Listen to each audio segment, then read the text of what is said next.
Hello there, we're back for some more C++ and see how many easy puzzles I can get through without getting bored. So yesterday, well, we did kind of all of those up to here. Those are the classics I've already done. Oh, smooth. That looks interesting.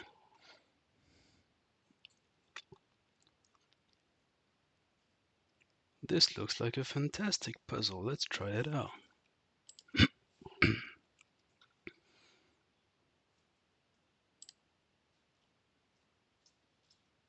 Did I just close the IDE?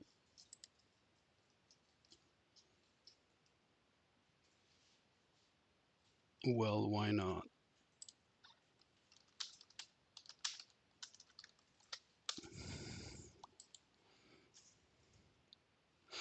Or maybe I just crashed Firefox, who knows.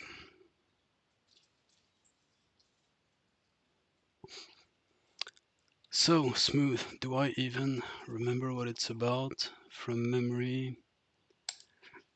Something to do with Hamming numbers, if I recall correctly, but we'll see about that.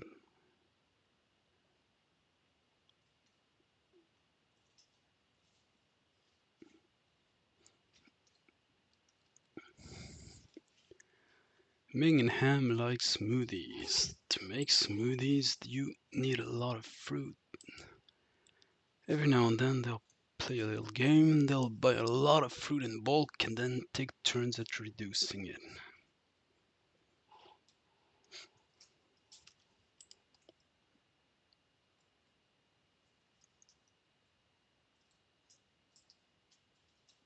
Bananas, oranges, and watermelons.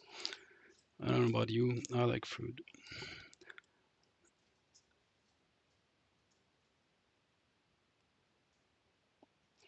Okay, seems like some kind of a classic input-output problem.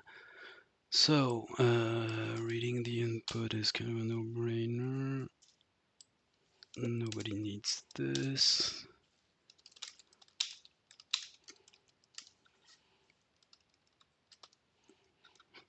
So, what are the... Oh, just the quantity of fruit available in bulk that week. 2 to the 53rd power, so this is going to need 64 bits.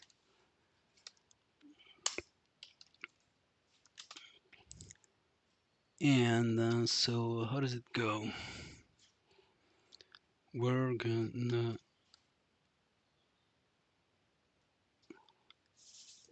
want to know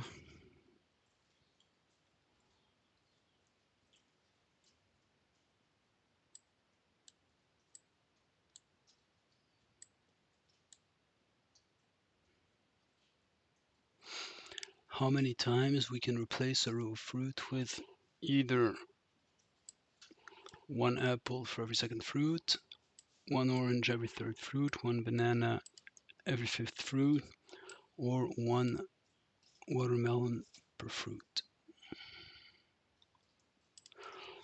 So let's just divide until we can't anymore. So this is going to be the opportunity I wanted to, well, no, actually not. Just an array is going to be enough. We're going to have divisors like 2, 3, 5. They can afford to be static.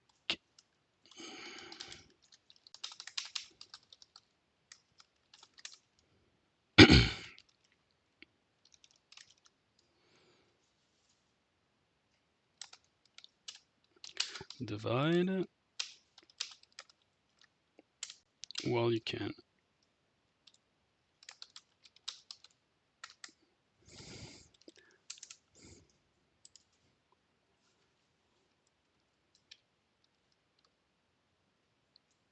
And well, output the result. So if the remainder is 1, victory, else defeat.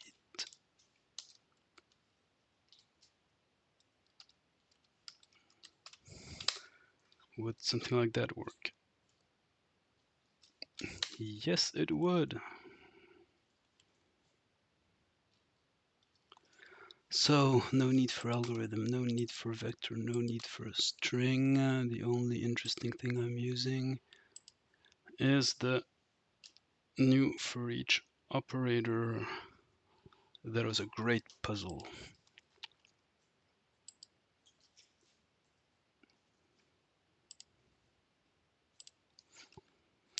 Just for me to remember later. So, well, all that's interesting around here is we use the new for each features. That was really easy. Let's get to something more difficult.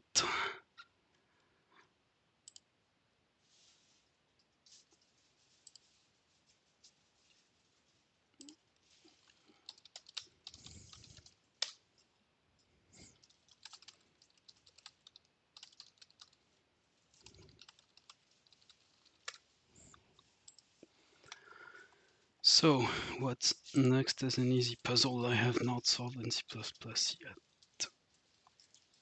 We're gonna be able to do blah blah blah blah, all this is done already. Unit fractions.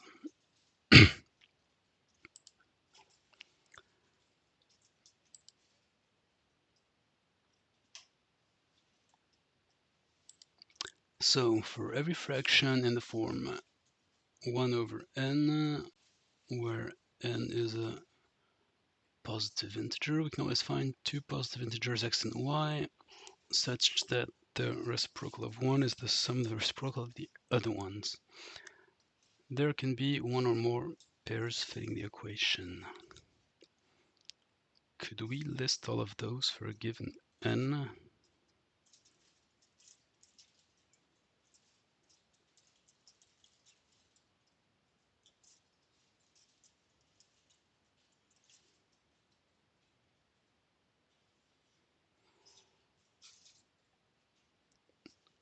So for n up to something like 1 million, so we can do it linearly, we're looking for a sum of x and y equals 1 over n.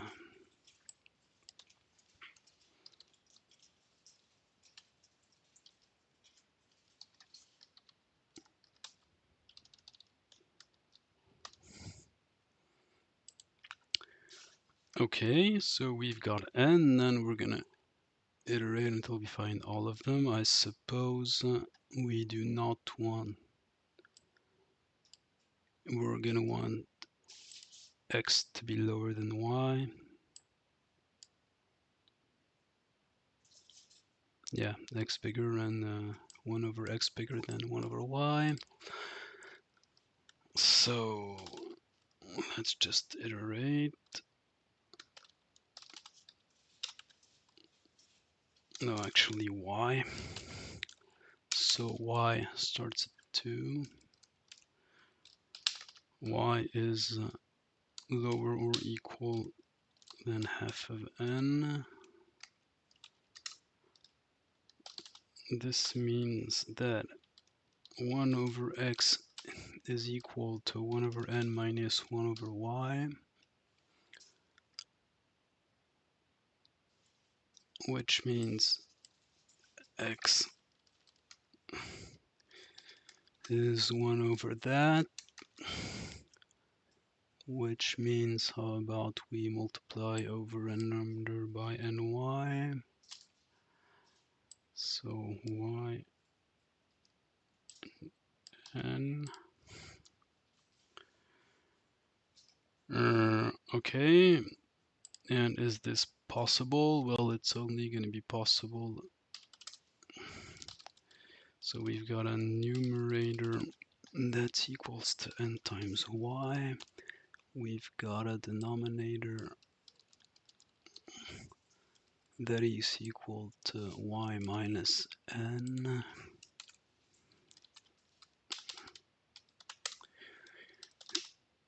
And if that division is actually possible, we gotta match. So we print, what's the format?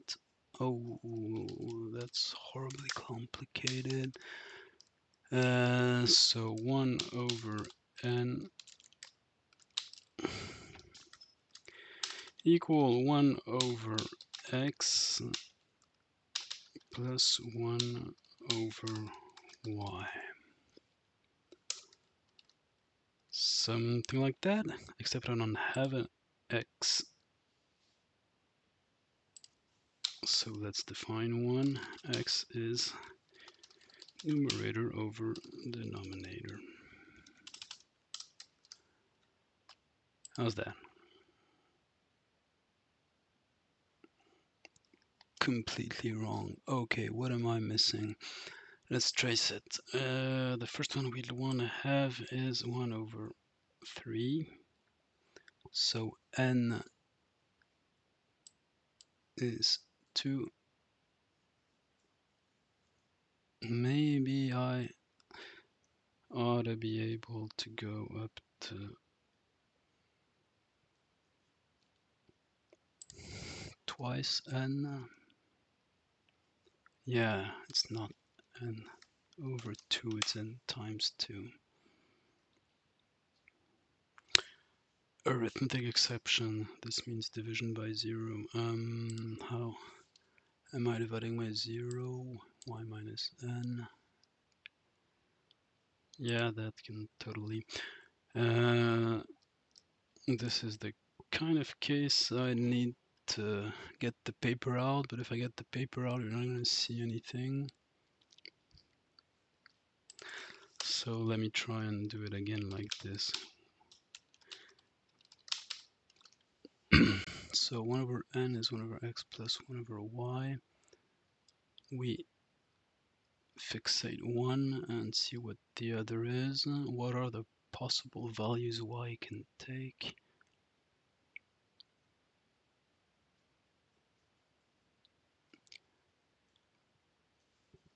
If we still want to be able to have the other one be an inverse fraction of 1 and summing up to 1 over n.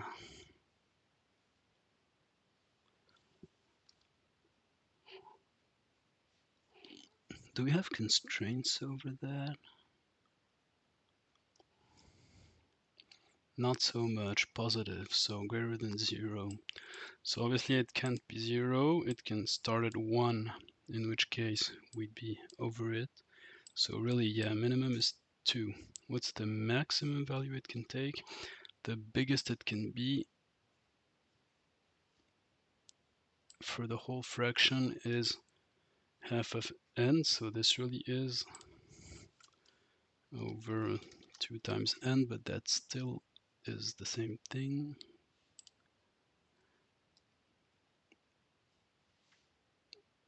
And so xy over xyn is xy plus that. No, that's not interesting. We're really solving for x. So we go at 1 over x is 1. That's still correct, right?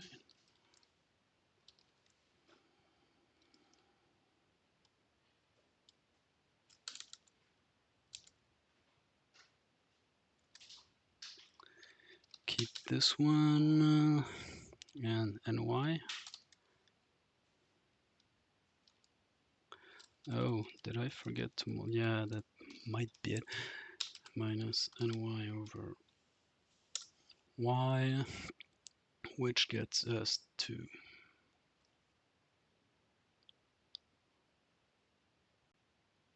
to not solving. Can you tell I've been out of high school for too long?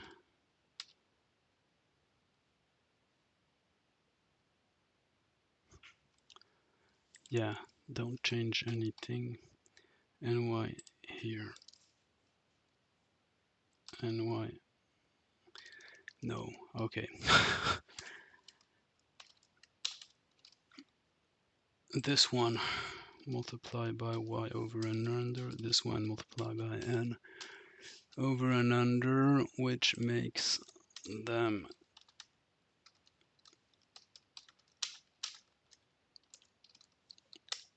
something like this. Is this really going to be exactly the same thing?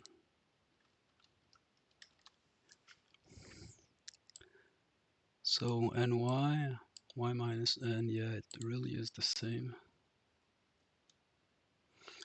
Oh, but yes, it can get negative as well, so I'm just going to put some more filtering. So first thing, if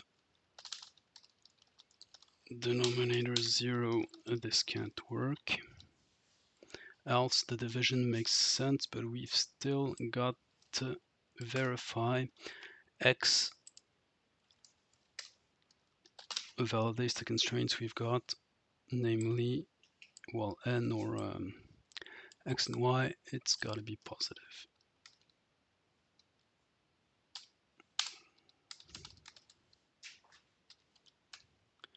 Like that. Makes more sense, huh? Denominator was not declared. Yeah, that's the editor eating my code again. If keep that part, it's useful.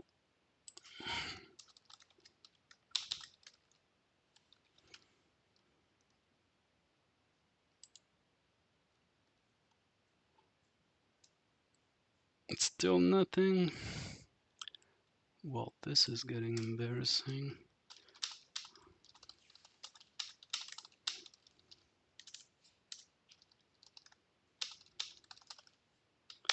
Let's log for a bit. So we're trying. We've got number 2. It would be 1/4 plus infinity, unreachable. Okay, it could be 1/6 plus 1. No, it should be 1/6 plus a third. So, oh, yeah.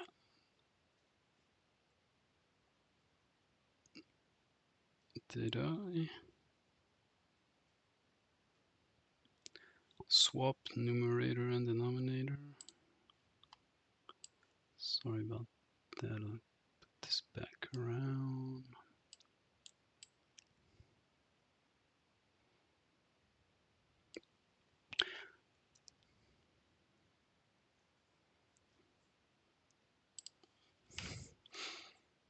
So,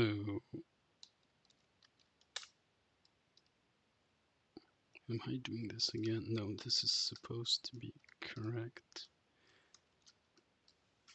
X is that fraction.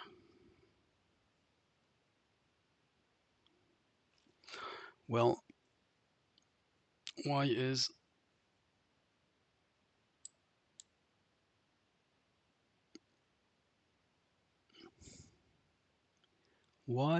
y changing more often? Oh, no. Okay, yeah. Let's add y. So we know where we're going from and to. So y, 2, 3. So 3 is the one where we should get a result. If y is 3, we should get x is 6. Y is 3, so x is supposed to be 6 over 1. So this seems correct. Denominator is not 0.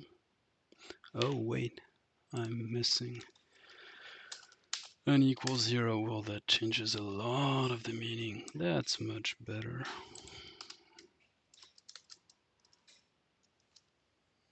Don't need this, don't need this, don't need this. I suppose that ought to be all good now.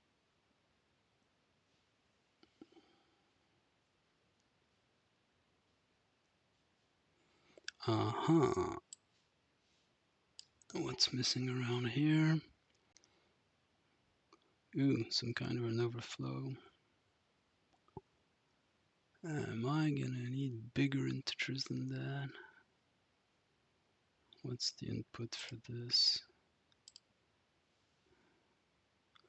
71,339. So we need to be able to go up to around 140.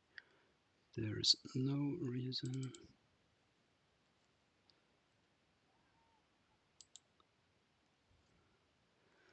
So where's this one around? After 150,000.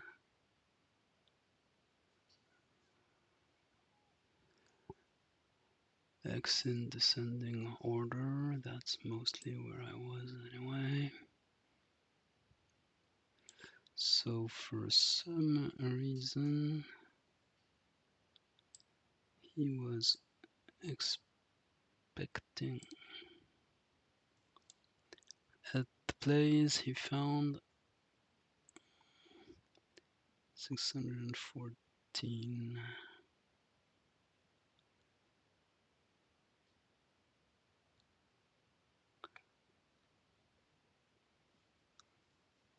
But I'm not ever outputting that, am I?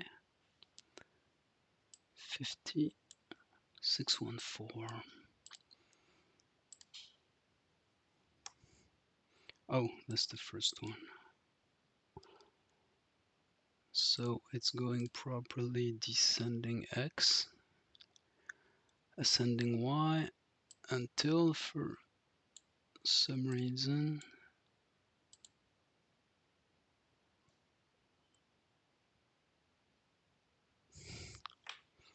wow.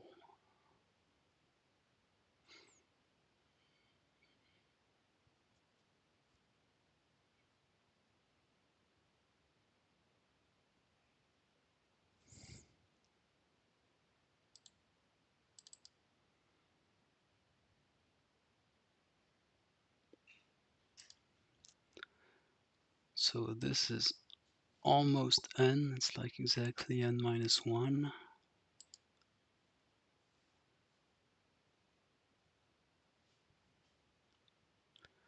And we get some kind of an overflow at that point. Oh, those are ints. They shouldn't be ints. Didn't I say those were supposed to be int 64 and I got them wrong? Okay. I'm overflowing the integers.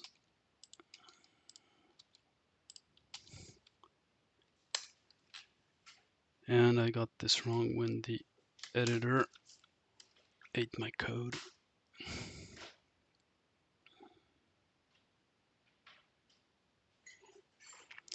Well, that's a lot better, isn't it?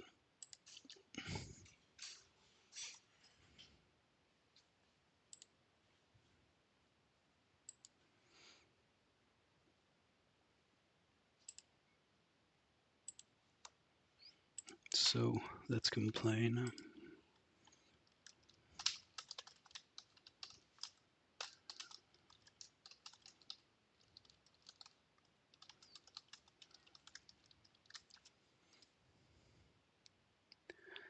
Because this is absolutely what tripped me up the most in this puzzle.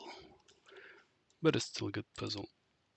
Okay, let's do some more. Anything new around here? Not much, huh?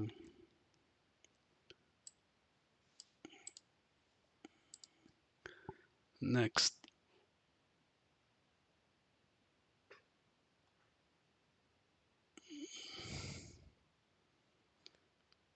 Rectangle partition.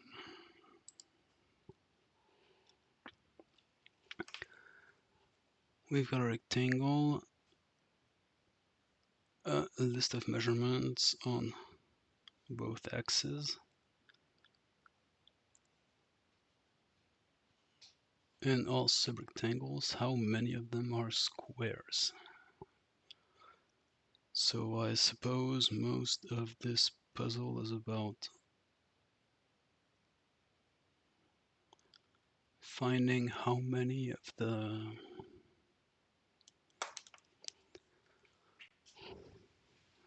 the possible differences between measurements on both axes are equal and non-zero, something like that.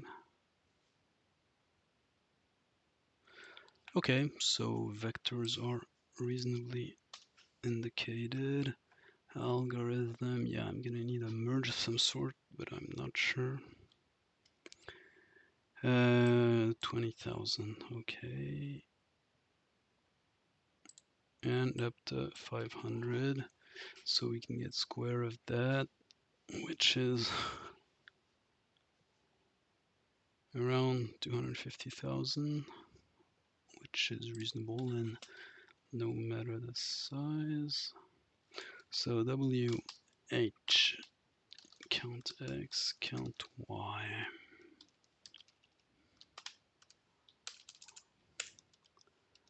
Read, align,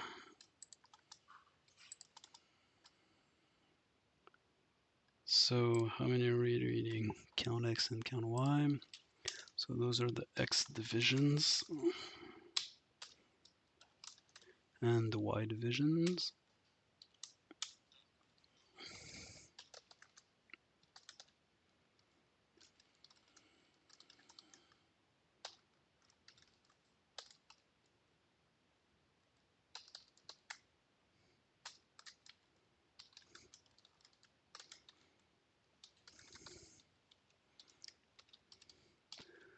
Same for Y.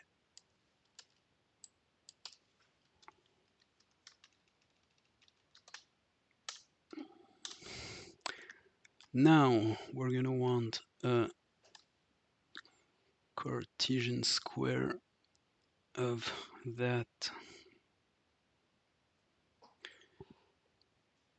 as a number of X sizes. Is that the example? Yes, it is. So what's the...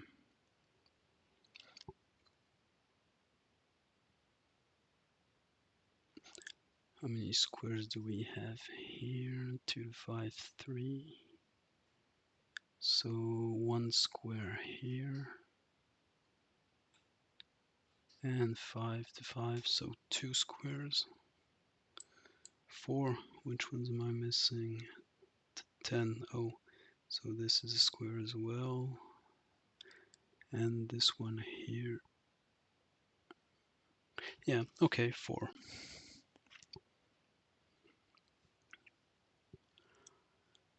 I don't suppose I've got a fast inner loop for that.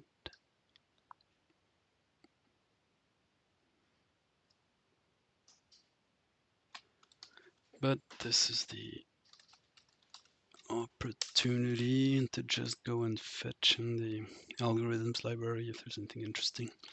Let's see about that. Algorithms. I don't think there's anything like a cross product. Yeah, for each. Modifying stuff, unique, and some form of a merge. This one could be useful.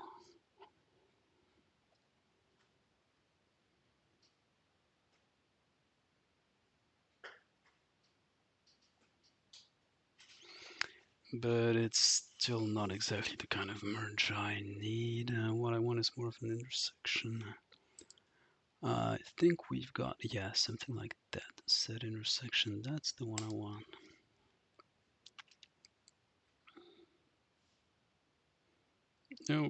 Okay. So that's what we want. So we are gonna want, well, vectors as good as anything. We want some delta x's and y's to have the differences between all of the possible splits.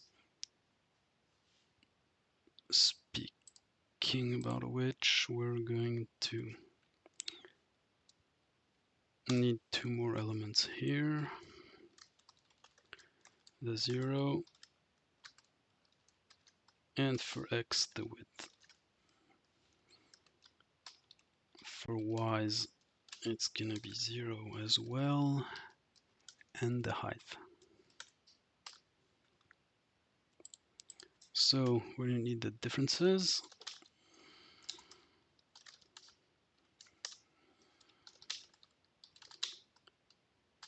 I'm forgetting to type them as always in front, but not too much. Parentheses.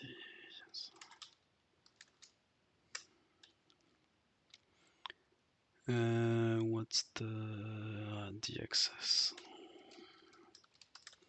So the difference.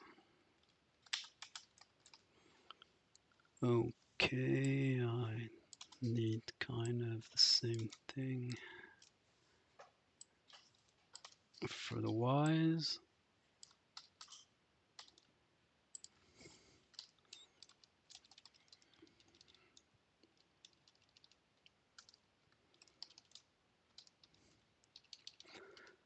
So those are in not too interesting order. We want to sort them.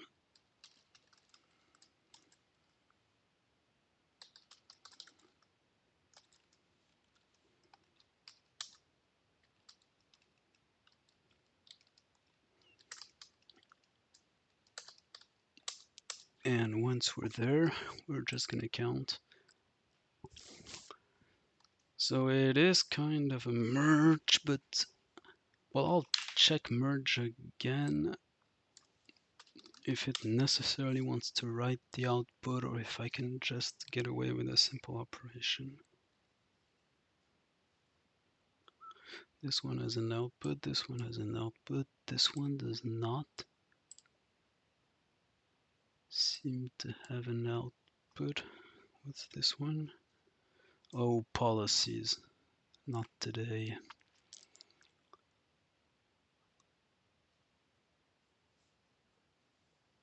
Yeah, no.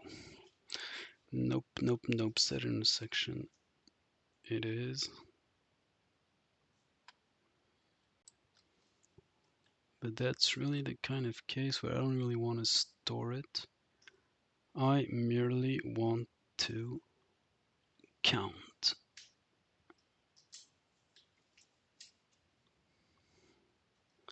So this constructs a sorted range. But all I need is a forward iterator. Is it possible there could be some interface of a forward iterator that does not require me to build a range? This would be interesting. Well, let's get the algorithm running first and then we'll make it smart and discover new things. So, vector of in squares. So, dxs begin, dxs end, dys begin, dys end, and a back inserter of squares. After which all I need to do is output set lists size. So where are we now? We need iterator.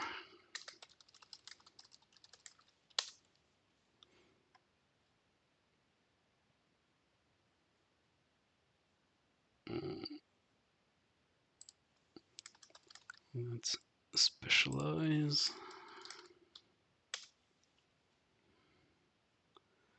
Syntax, where? Yeah, indeed.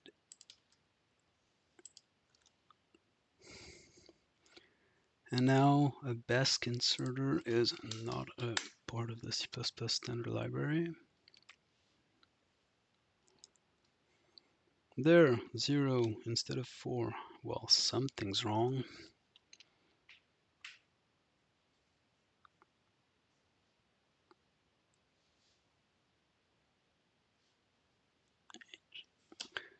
And it's not yet totally obvious to me what is wrong.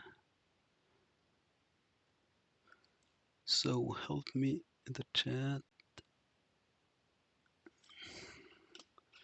Well, in those cases, dump it.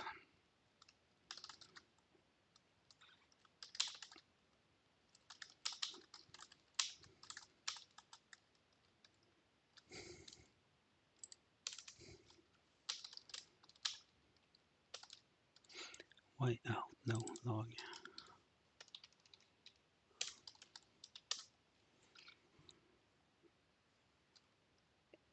I'm never getting used to this, am I? So, 25010.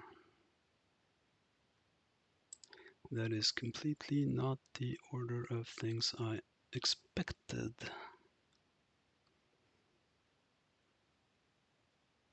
At all. What did I mess up this time? Is this the correct? Yeah, all I want is 2 and 5, not 0 and 10. That's because I'm... No, it isn't. Count X. Count X is supposed to be 2.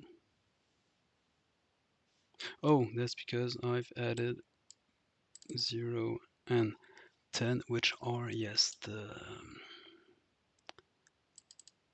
width and the origin, because I need those for the differences. So actually this is correct. 2 and 5 are with X, and I would expect there in the Y's to be just 0, 5, and 3. That is correct. So now let's see what we have as far as differences go.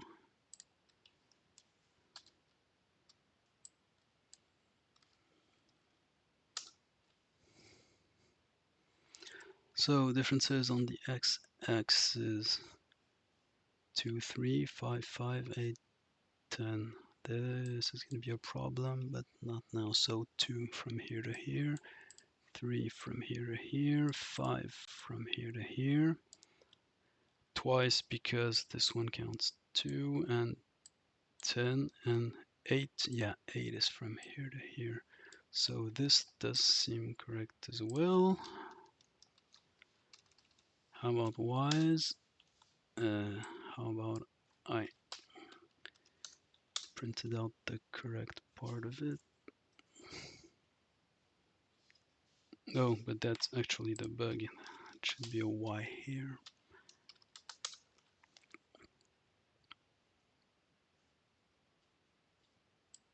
So 3. That's a bit better, but not an actual solution yet. So let's print those as we wanted to. Difference for the Y's. So we have 3 here, 2 here, and 5 from here to here. So that's correct as well, or so it seems. Now let's dump the squares.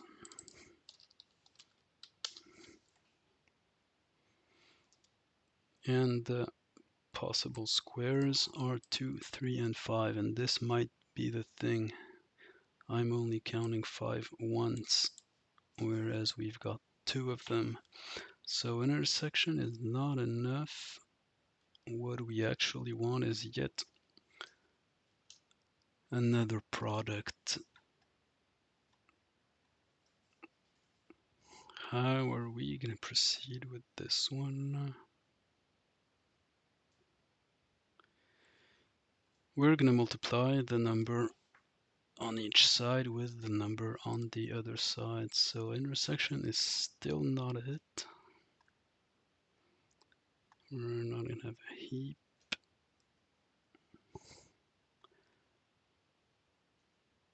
If I can't find anything, we're really gonna have to code it by hand, and you know how lazy I am.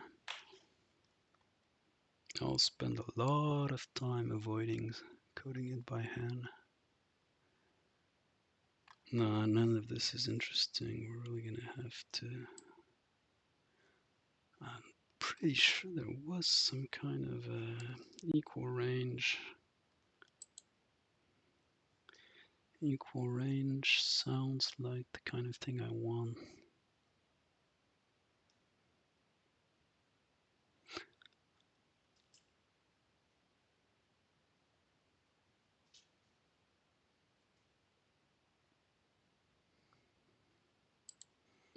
Except this one is linear-arithmetic, and I really do not want to do any more than linear.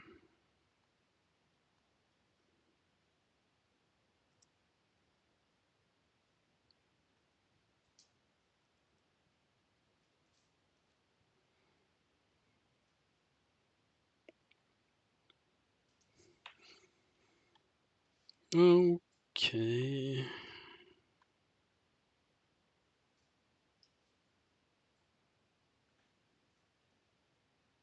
What does this one do?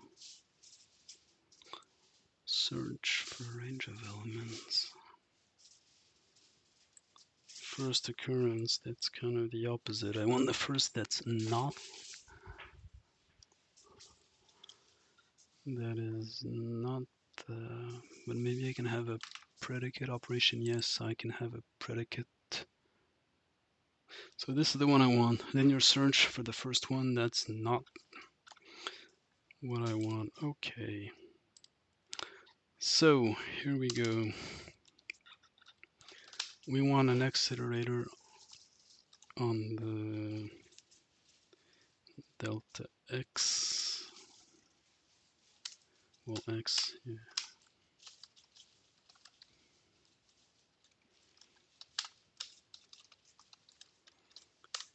Two iterators, and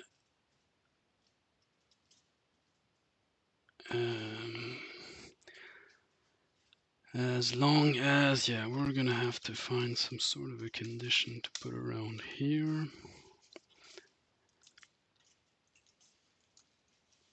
Do we have the magical C++ comparison operator in C++ 17 or not yet?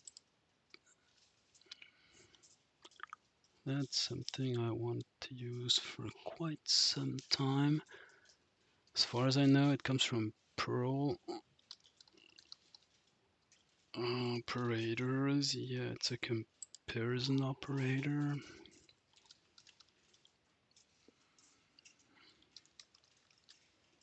And call it C++ 20, so not on coding game. Okay, maybe some other time.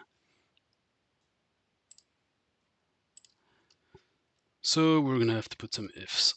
If x is less than y, they're iterators, I'm gonna have to dereference them.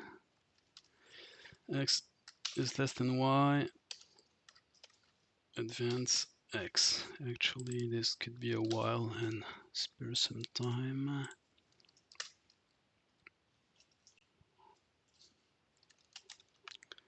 Why is there an f here? While x is more than y, increment y, and supposing we're lucky enough to have them equal, now's the time we're going to count how many x's we have. So this is where the search is coming.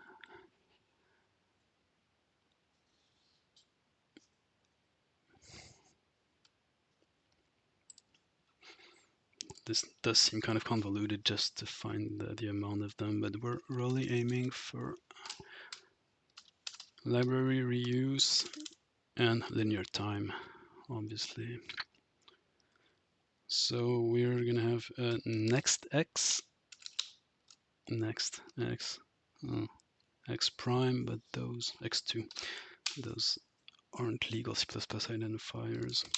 So it's gonna be search between x and the x's dot end for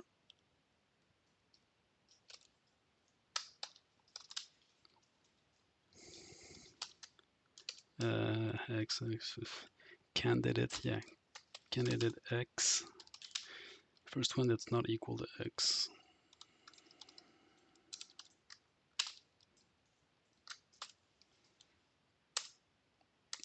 Same for y.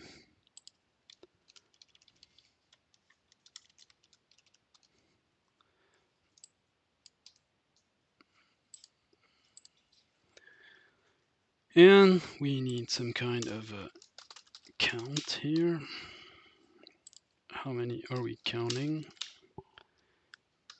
Exactly x2 minus x times y2 minus y.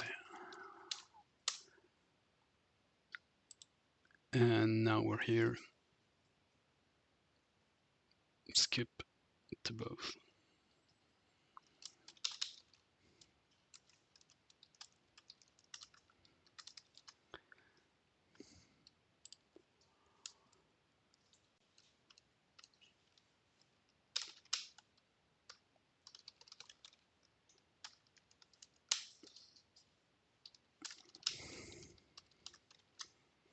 This sounds like a reasonable comparison.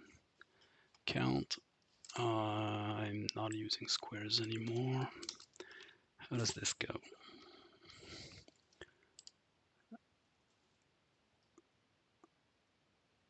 Yeah, this is not a known C++ operator. X is not captured, yeah, and it should. Do I want a copy or a reference?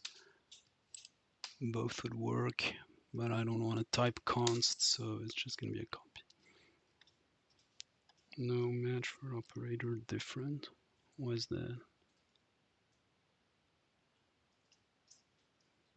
Oh, yeah, it's an iterator dereference.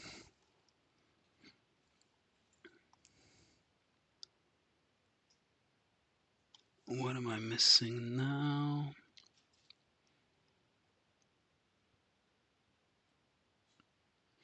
A forward iterator. Yeah, why are you not finding it?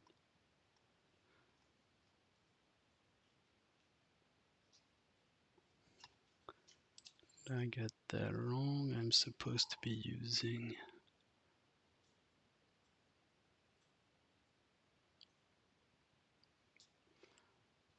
is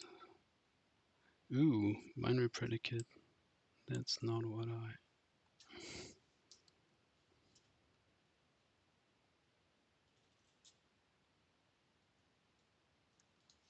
That is absolutely not the algorithm I wanted. Yeah, this is a string search thing.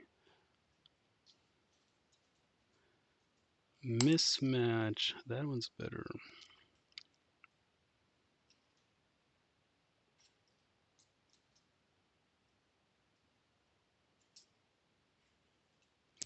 That's still not it.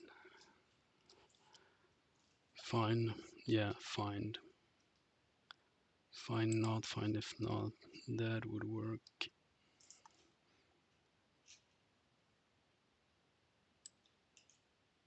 Find if not equals is what I think is going to be the more readable in the end. So find if not, the first one that's not equal to x. And same here, the first one that's not equal to y. That's better, isn't it?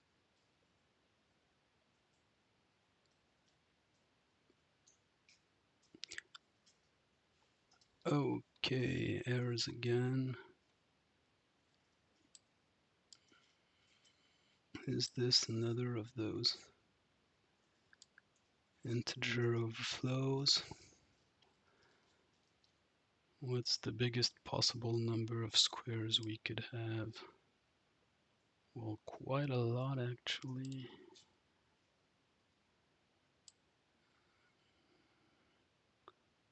$25. Well, that's weird.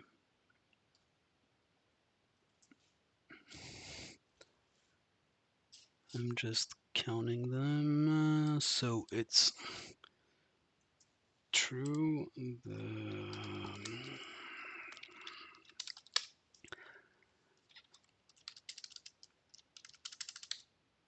Yeah, this kind of exceeds. So the count can go overboard for a simple integer that is not too hard to correct, but that's not enough.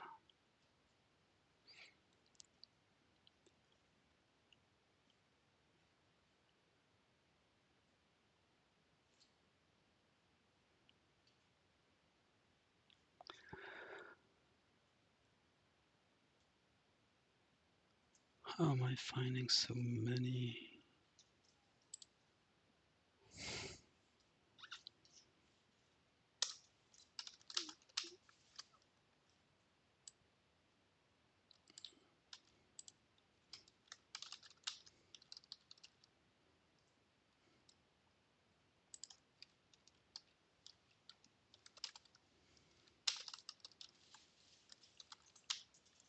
All size, usually side. And what's the one? Wait. Yeah, is correct. I need to swap those two lines, else we're gonna get the wrong.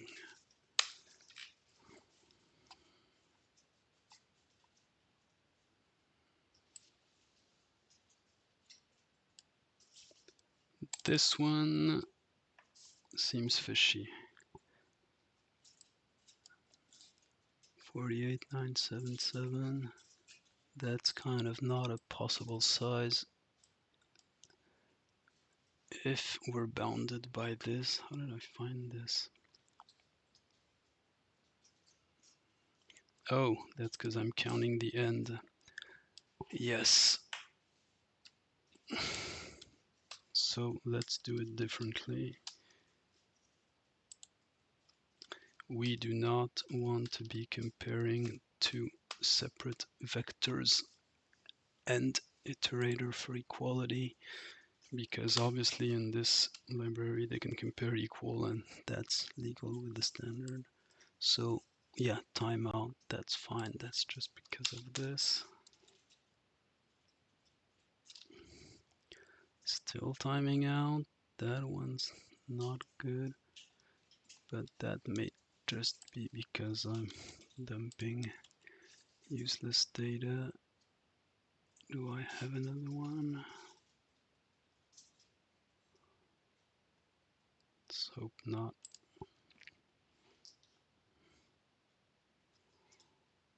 Timeout. Well, that's sad. Was it timing out? I'm in C++. C++ is fast.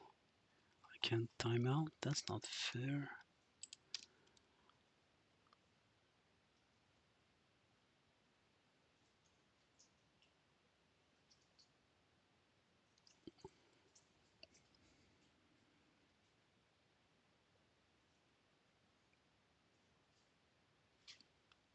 And those are low density. How many? 36 and 25. That's like nothing. Can't go much bigger than that. 3, 4. That's bigger, but still nothing.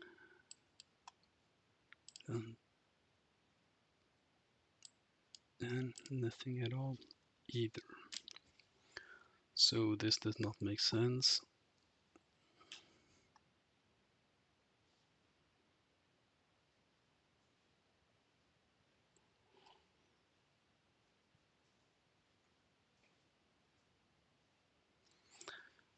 Why would this time out?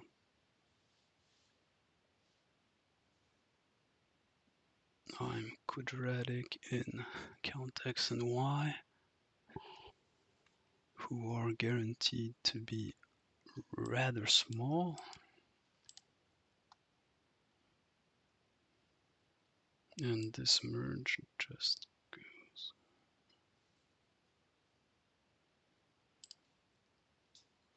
Oh, that's an error too. I'm whiling past the end of the array. 2.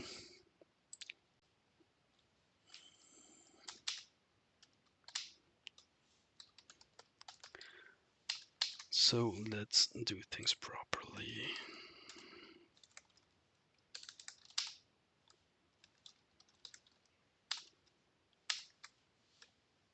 And check for termination here too. Well, isn't that better?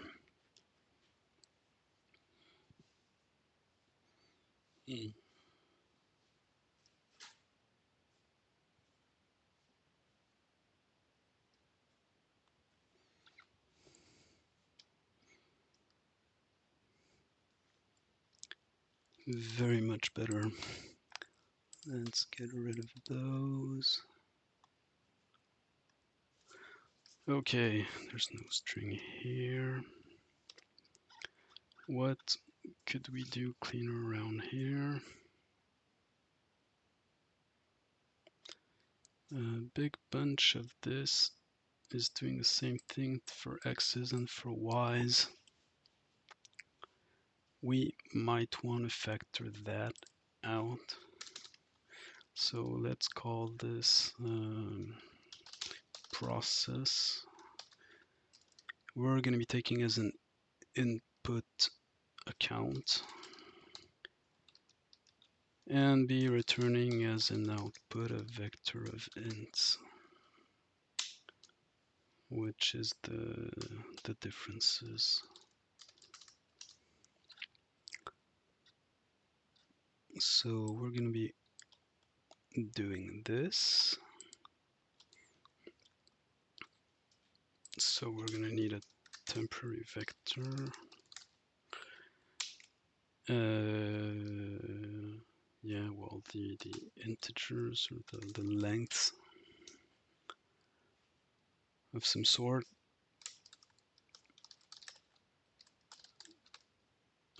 Count plus 2, because we're going to be adding input and output to ls. It's not necessarily going to be a width anymore, it's just going to be a generic length. Once this is done, we want to compute the differences. So this part and sort them, that's going to be the same for both. So each wall x is as good as anything among the ls. Still x1's good. L2 among the ls, this is suboptimal, but I'm only doing twice the work, which is not gonna change whether or not I time out, so I'm still fine with it. There we go. Process a dimension or an axis. Process an axis. So we're going to want to keep this part and process axis. So width, count x and dxs. Height, count y, dys. And get rid of all of that. That's kind of better. Little voice inside me tells me it could be static, so make it static. Okay, still good. Compiler, yeah. Count X was not declared. Yep, it's only a count now.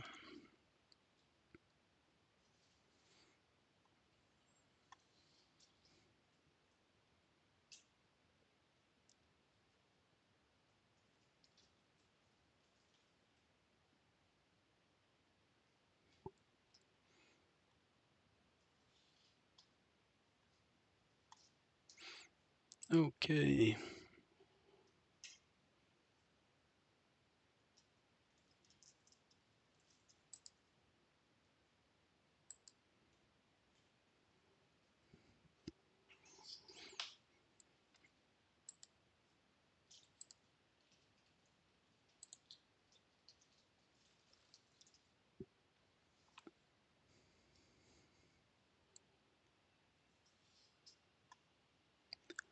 So what's just interesting in here? Well, that's not really C++17, but proper use of references in functions.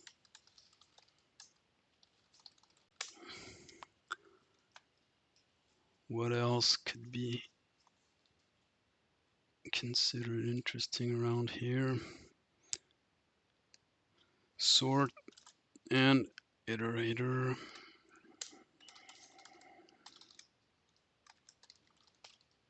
Those are always good to know. And failed to delegate the merge. Please tell me if you know of a way.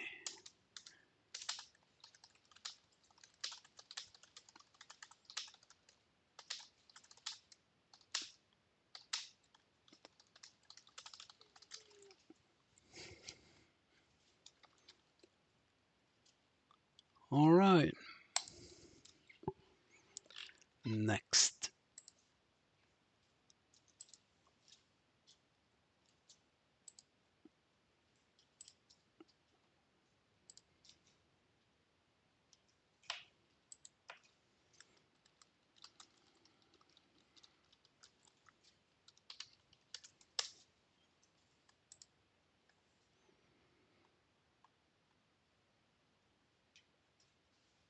I'm not sure I want to do this one again. It was painful enough the first time. But maybe it was painful because it was very imperative and using C++ is going to make more sense the second time around. Let's see again. And cities, geolocations. Oh, parsing, yummy.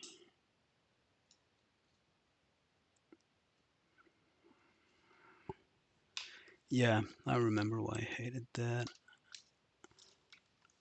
Let's do it anyway. So we have n, the number of capitals. We have m, the number of coordinates.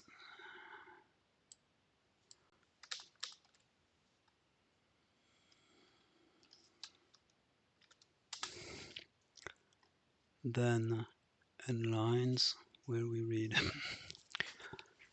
coordinates with a capital that's not used, so that's fine. And m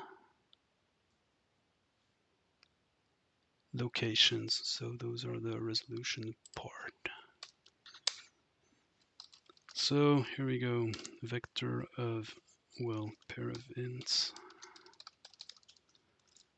This is capitals.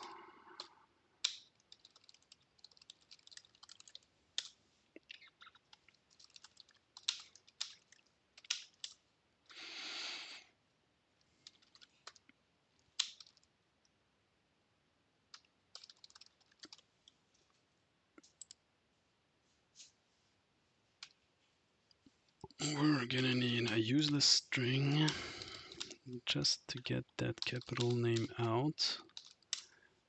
Next, we're gonna want a character for the longitude. Ooh, longs reserved in C++. LG.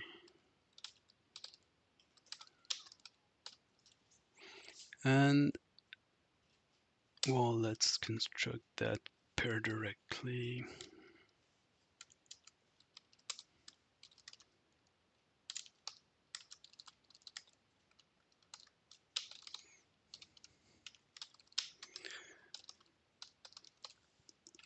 Here we go. And latitude, that goes here. So if that longitude is southern, then how do we even compute the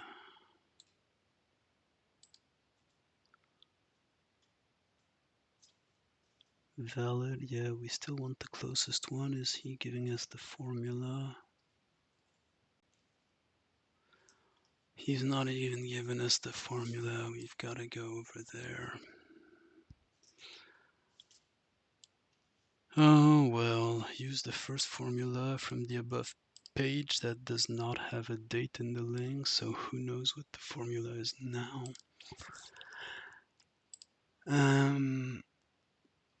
Yeah, well, and they could be doubles too, and that wouldn't harm a thing. So if it's south, we're again multiplying it by -1.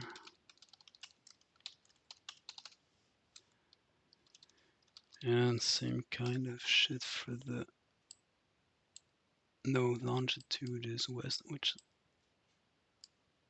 No, latitude first. Okay, got that wrong. That's like not gonna change anything at all. It's just a matter of being consistent with myself. So south here, and for longitude, if it's west, go the other way. And put it in the capitals.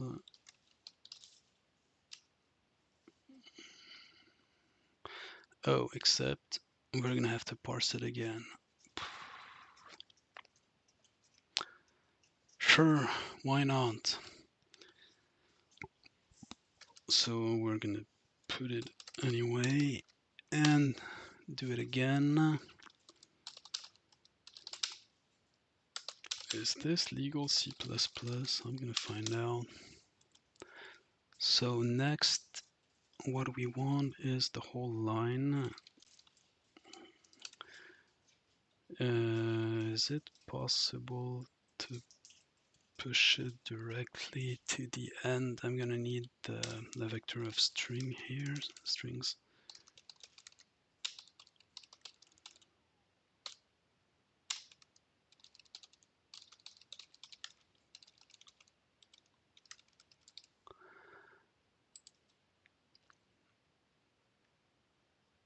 Right now, the trivial way to do is allocate a string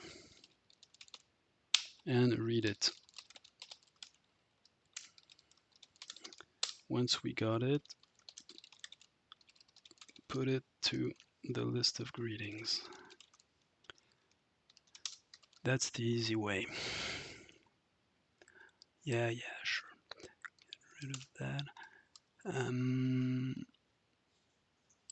What's kind of disturbing is it goes through a temporary variable. That's something that was not avoidable for quite some time in C++, but I think in 11.14 they made this avoidable, so I'm gonna check if I can do that. Next,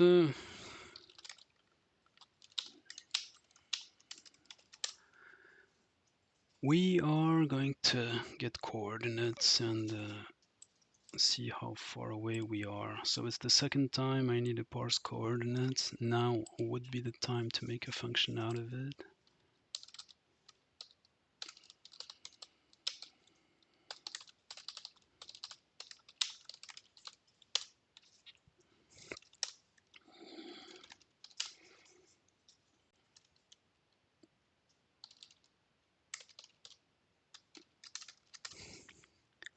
So that's just the entire thing here. That's too much indentation even for me.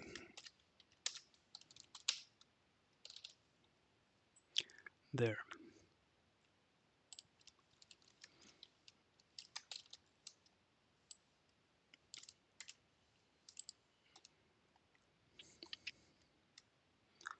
This could have been done the first time around now, which lets us avoid this. This is now not the same type.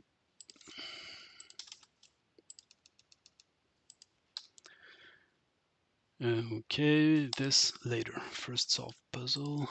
So now get a position and find the closest one.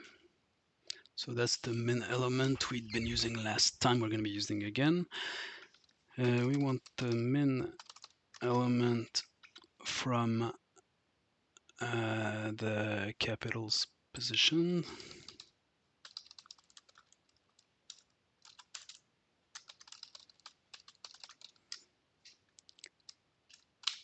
With operator, here comes the lambda. Yeah, this is enough indentation. So pos t a, pos t b. And I'm gonna have to fill this in with Wikipedia.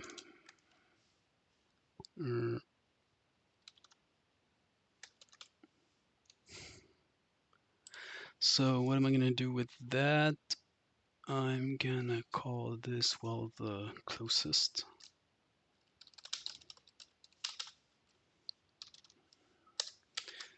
It's an iterator, and I'm gonna write out the greeting corresponding to that iterator.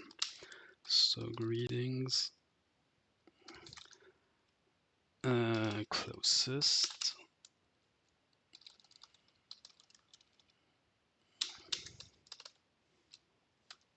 and that ought to be it.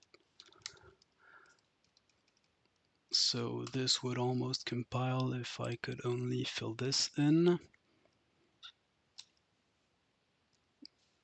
So tdm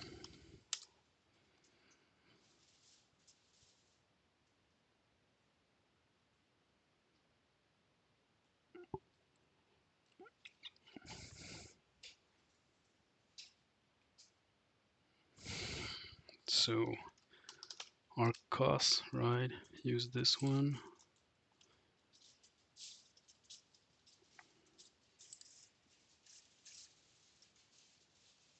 Use the first formula from the above. Why would I have to use this one and not another one? So phi, yeah, and delta, lambda. Okay, I don't suppose I can copy paste that and get the latex behind it. Yeah, I can. Wikipedia rocks.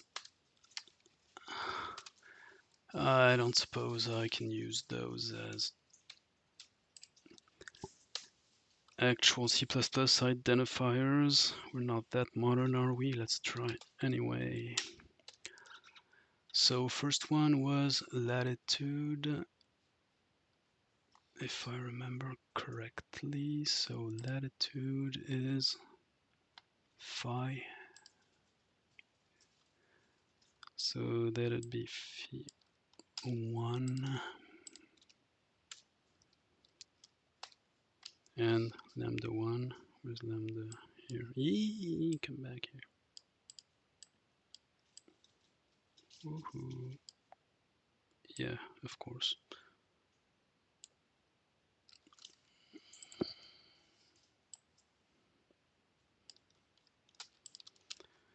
Lambda 1, that's point A. And phi 2 lambda 2 would be point B. And delta phi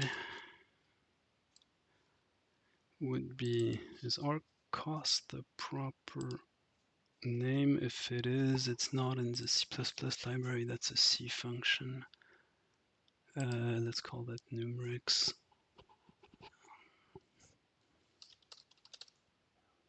Of course, ACOS, no, anything, no signs. What's the proper?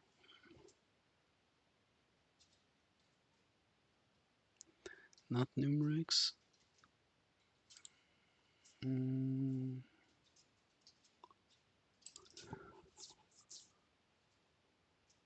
Why am I not searching? It's gonna be faster.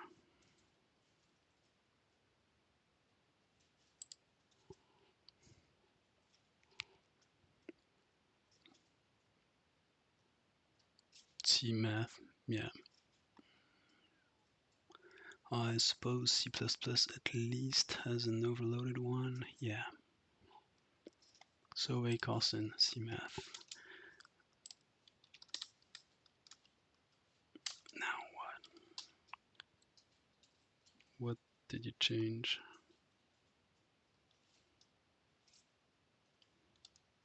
Okay. For our costs, so none of those. So sin, no, keep that one. Sin phi 1 times sin phi 2 plus cos phi 1 times cos phi 2, and what am I missing here? Times cos delta lambda.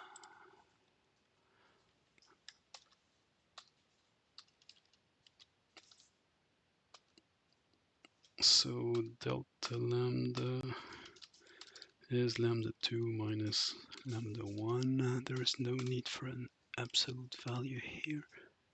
Woo. That's gonna be enough.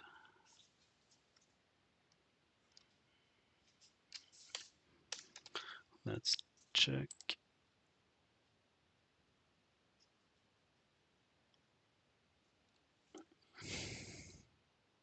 Yeah, seems reasonable.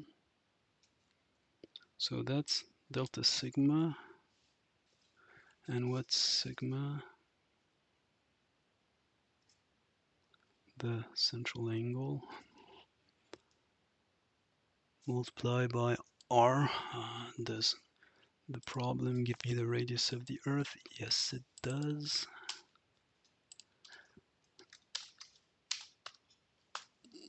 This is too long.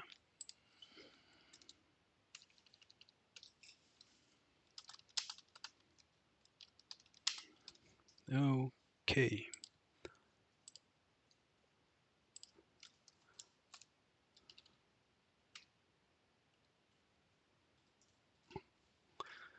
Except that is not what we're supposed to be computing. We're supposed to be computing the distance.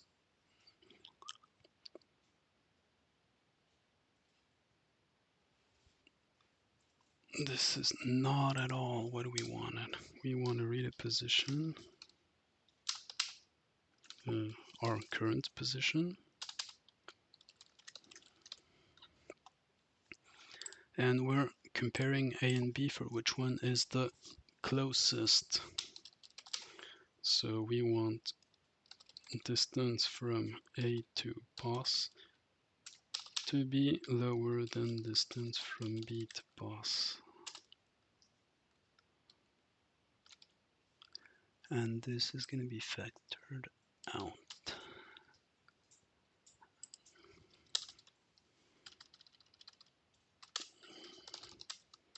So double dist of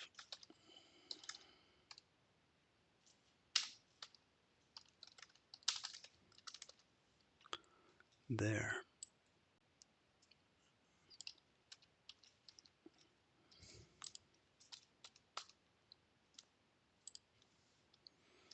And we don't need, well, that's just for the pleasure of having Unicode characters that C++ is probably just going to barf on in 2 minutes when I get to compile this. So this is the formula for distance. We obviously notice that all we do is compare them, so multiplying is completely pointless.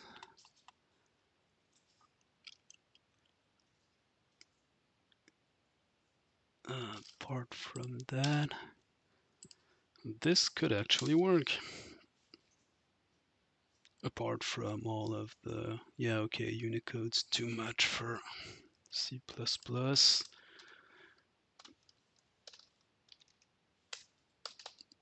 Well, let's quote correct it.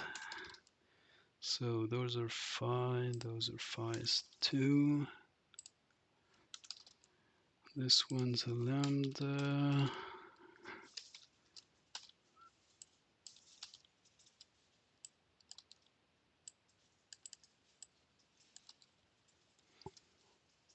And I'm too lazy for any of this, so I'm just gonna return this, dropping the useless constant. So it's not exactly a distance anymore, it's the sigma.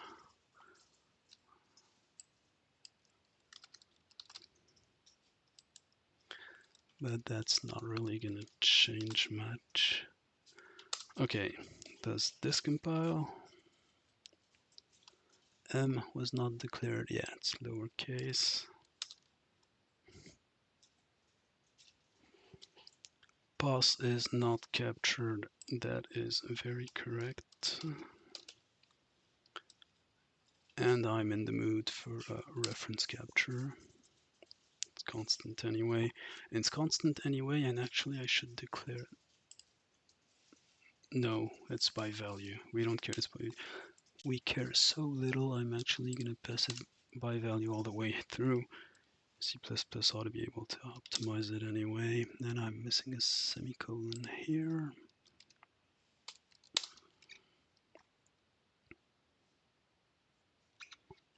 And we fail.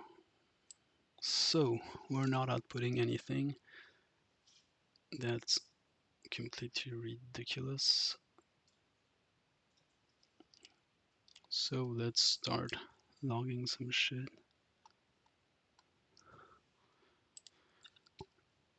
Because C++ is a debug-oriented language.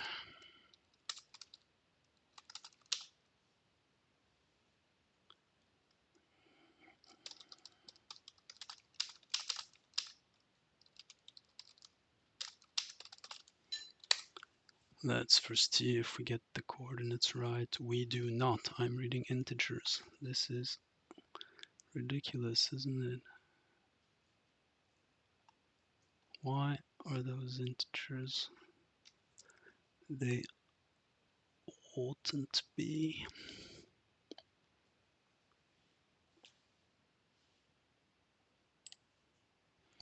Yeah, pass is a pass t and a pass t is a pair of doubles. Or maybe they're just zeros. Oh, what's that format? That's supposed to be 48 dot something. This is going to be very messed up too. Don't tell me I've got to parse degrees, minutes, and seconds. Of course we've got to parse degrees, minutes, and seconds. Because how else would you make this parsing puzzle? So that's something I'm going to change. That doesn't change anything to the fact that I would not be expecting to be at 0, 0 for those. So that's also something I'm going to have to check. So, well,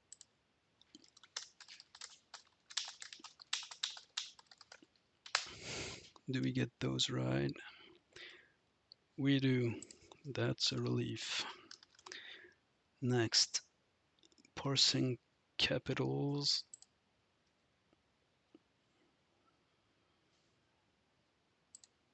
Oh, this is a bug. I factored this out and this made me stop parsing the actual capital name. Wait, I thought I already did that. It's kind of the same, okay. I'm gonna check both. So we still need our useless buffer to read a word into before we get to parsing capital names. Now what?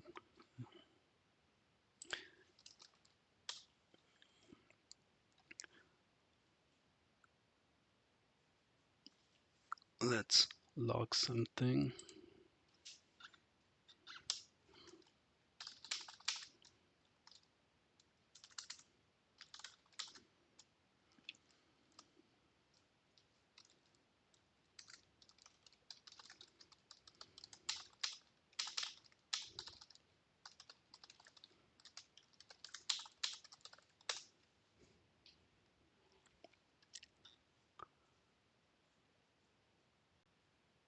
Yeah, it's not spelled like this.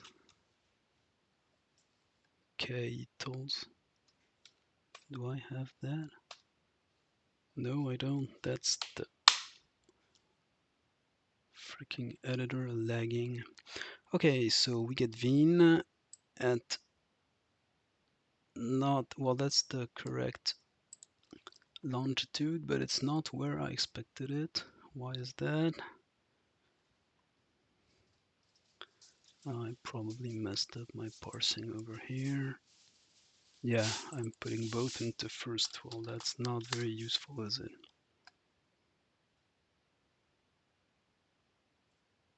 Did I tell you?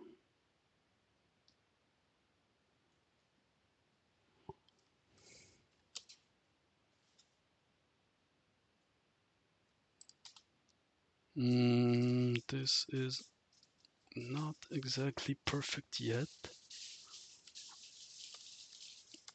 This could actually go here. And I'm gonna need... Wait, I already have this. This one's not supposed to be here anymore. Okay. This is a lot better. So now we're gonna have to convert those to degrees, minutes, seconds, which is very boring, but let's do it. So double DMS from a string.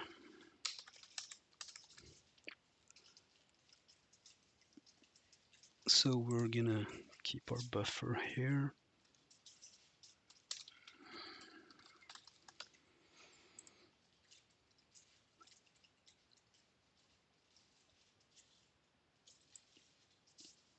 Put that in the buffer. Yeah, well, actually, don't even parse that latitude, longitude stuff. We're gonna put it in DMS completely, which means we don't even need a string here. We'll take it directly from the input. So let's have it this way. Pass first equals DMS and pass second equals DMS and return pass, and we're gonna try and simplify this later on. So how would this one work? We have a buffer. We read a word into it.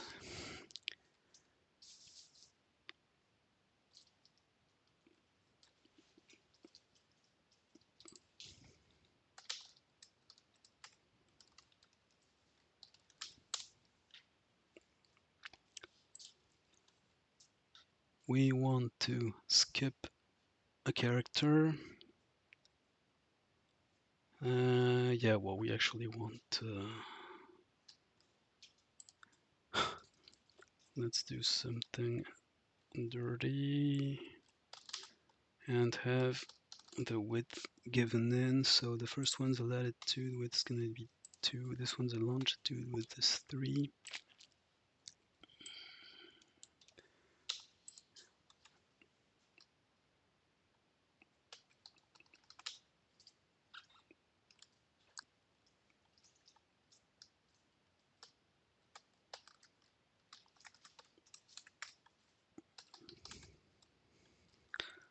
So we've got our cardinal here.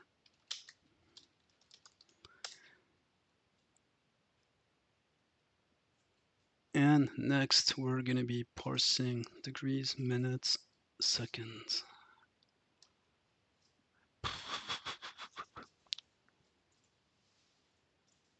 Man, yeah, I think it's kind of easier to just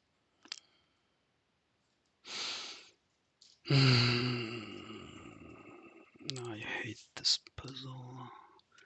So get the cardinal out. We want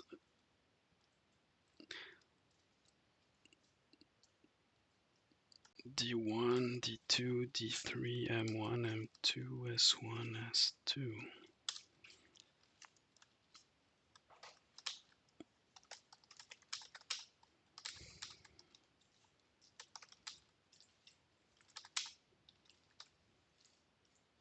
No, D1.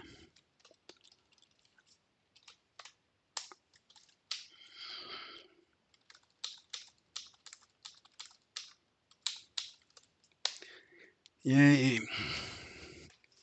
And now's the time to make a big mess out of this. So we're gonna be returning. So yeah, something like 1, 2, 3, 4, 5, 6. I'll adjust later. So S2. Yeah, it's the other way around. Actually, so S2 plus 10 times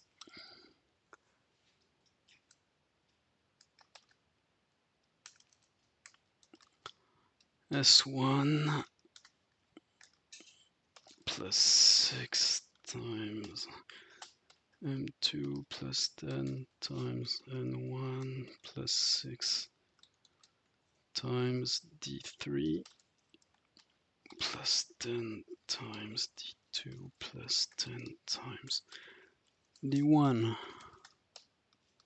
Easy. And I'm going to be wanting to divide this. Yeah, it's a number of seconds.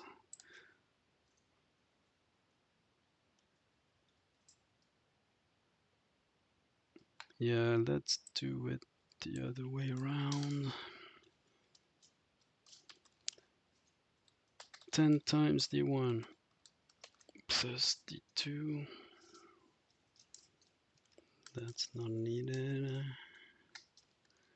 Times 10 plus D3 plus and the rest. So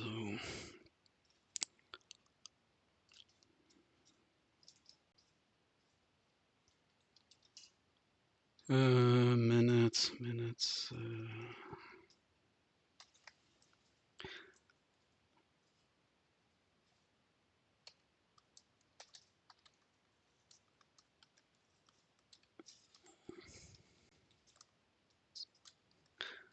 S2 divided by 10 divided by 6 divided by 10 divided by 6.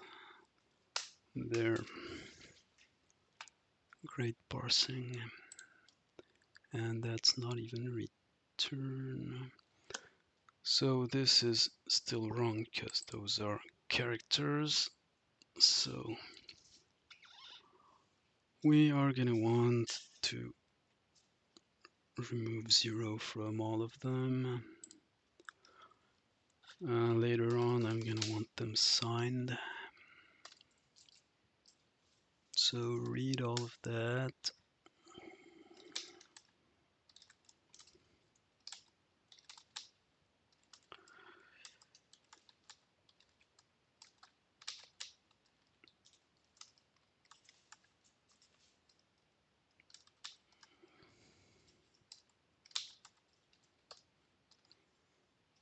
Okay, and if the cardinal is either west or south, actually it doesn't really matter, we are gonna be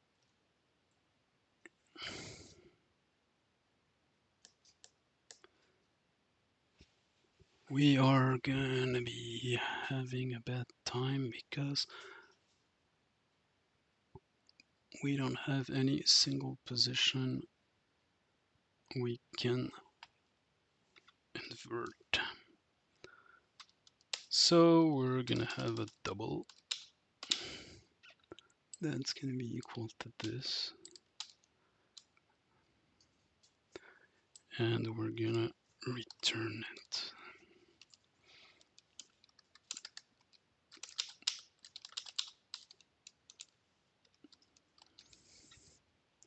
It's a capital W.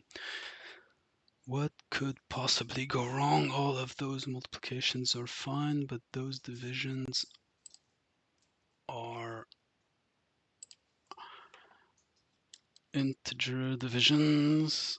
I never remember whether it's enough to just do this, but I'm gonna try it anyway.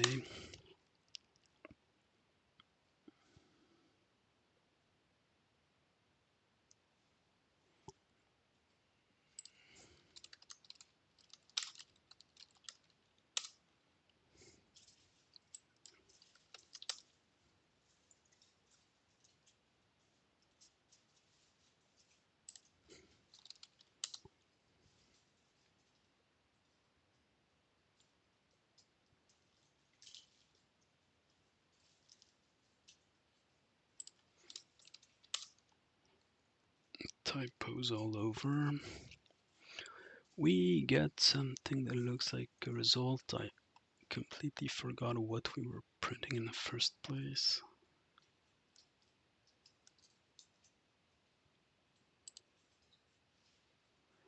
So Veen 48.2 doesn't seem too bad. Yep, and 16 something, so the parsing looks mostly good. Well, those are positive, so we'll see that later on.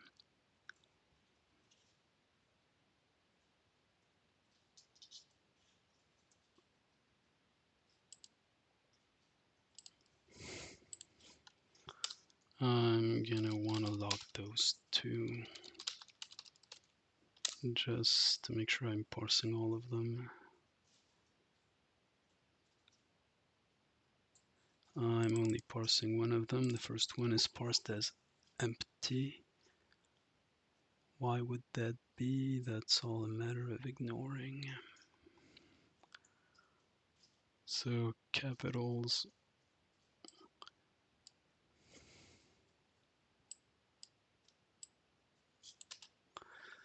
Ignore the name and read a position.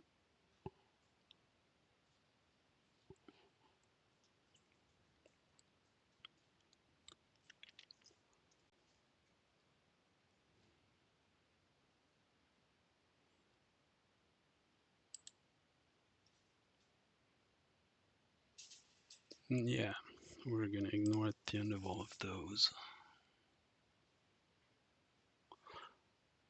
Or maybe, yeah, positions are always last on the line, so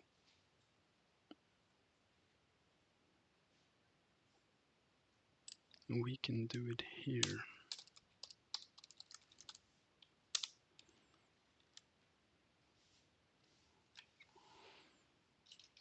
Well, that's a lot better. Let's see if it passes everything. No, it doesn't. Let's clean up the logs a bit.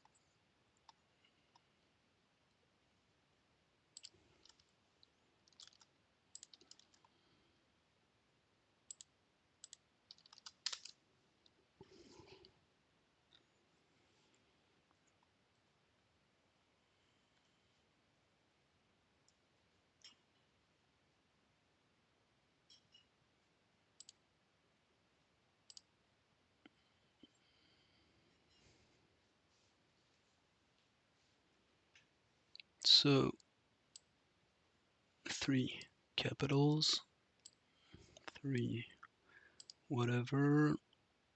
Those places look like they're being parsed correctly. So what's the matter now?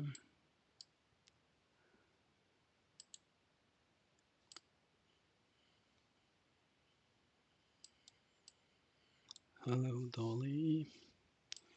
This one's wrong.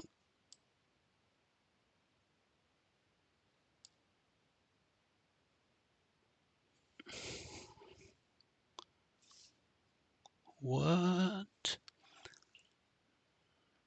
I'm missing a new line.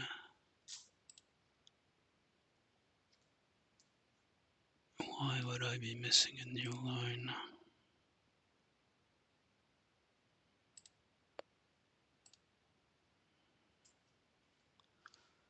Why would he? Does that mean there can be an equality?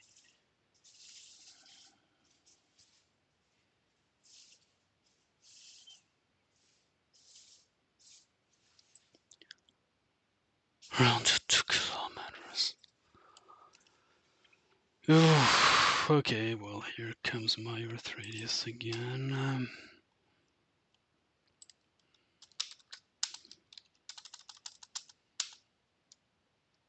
Why? Distance.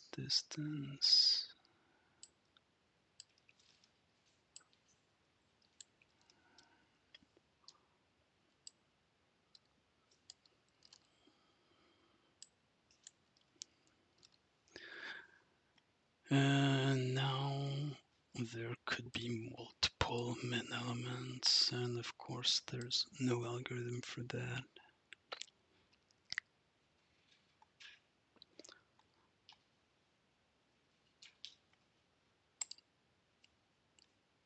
So distances are now rounded to kilometers. I hope there's a round function somewhere.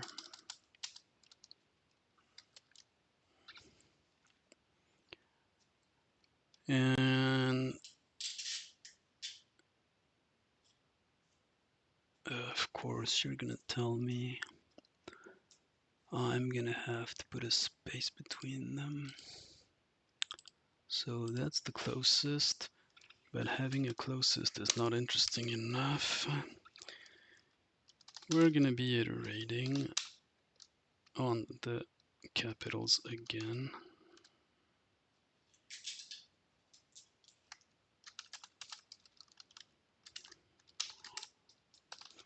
And checking if they've got the same distance.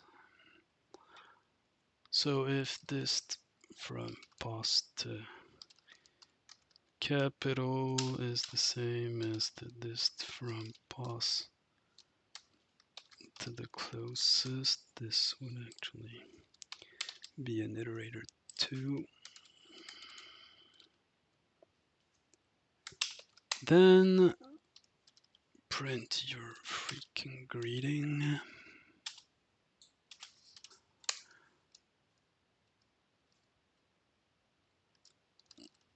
Mark the fact we've greeted.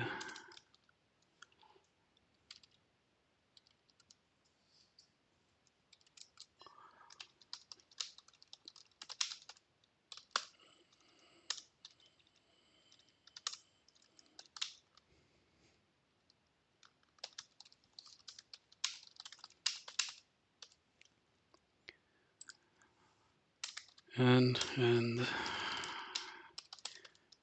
line, remove this. Ooh. Oops.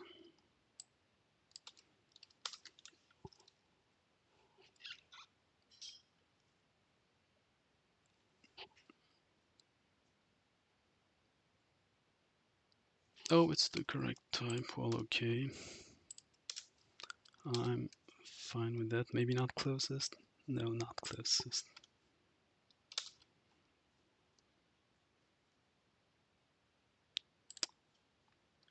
I'm probably putting too many underlines.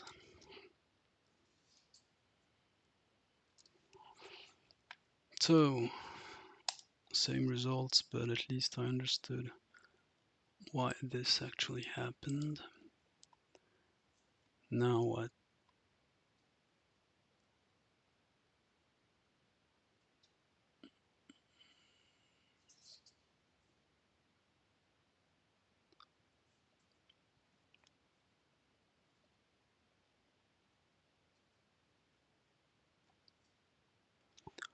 Okay, so more debugging.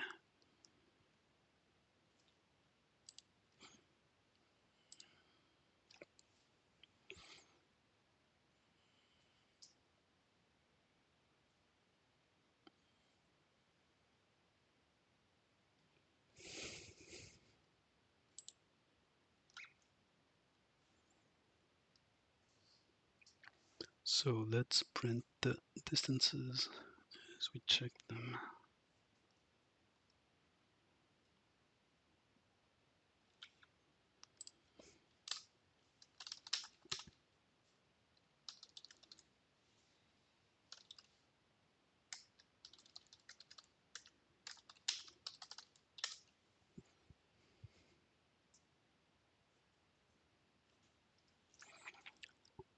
So 0, does that mean we're exactly in the same place? It does, and it gives the correct results. Then this one is as close as can be to second one. Well, that's kind of weird. Oh no, the two other distances. Yeah, it's 0 and it's 0, so the first three are the first three, and this is okay. The next one, rounded 2 kilometers, is supposed to be halfway between the first two.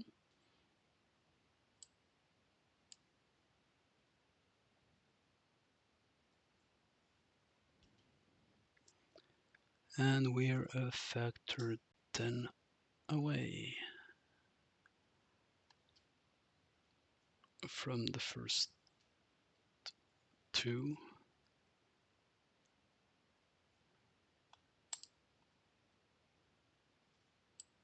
And it's even worse than that.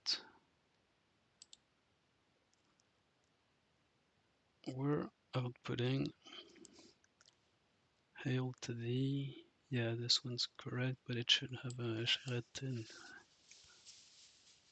before.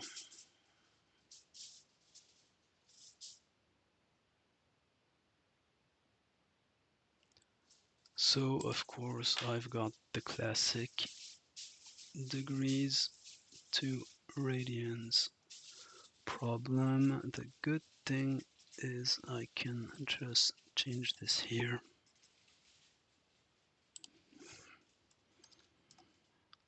This is such a classic.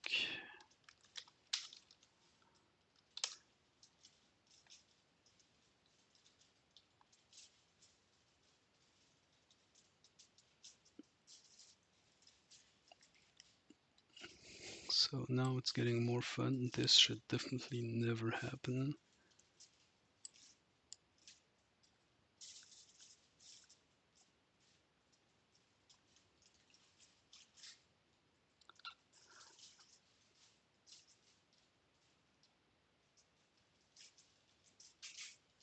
That's because all I'm ever printing is the closest reading instead of the one at the current capital. That one's easy.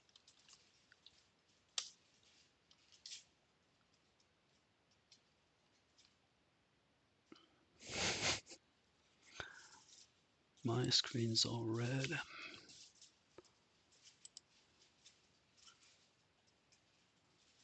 Okay, is it better with the star?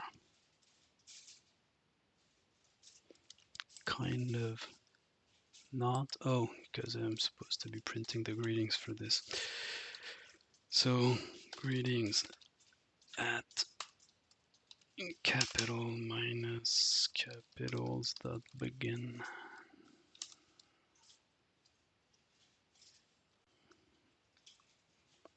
Yeah, I want an iterator here. How do I force an iterator?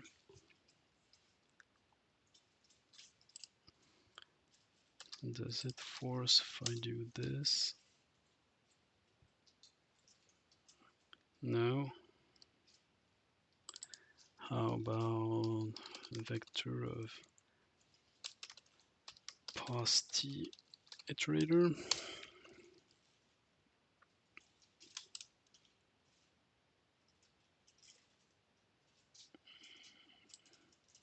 No, only values. Well, that's okay. I'm still able to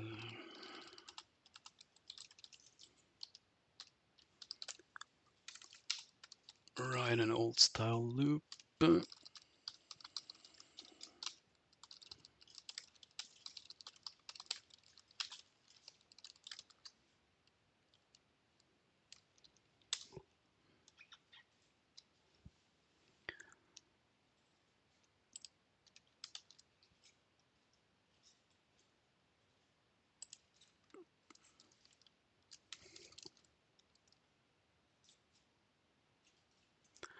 Well, that's better. Boring, but better.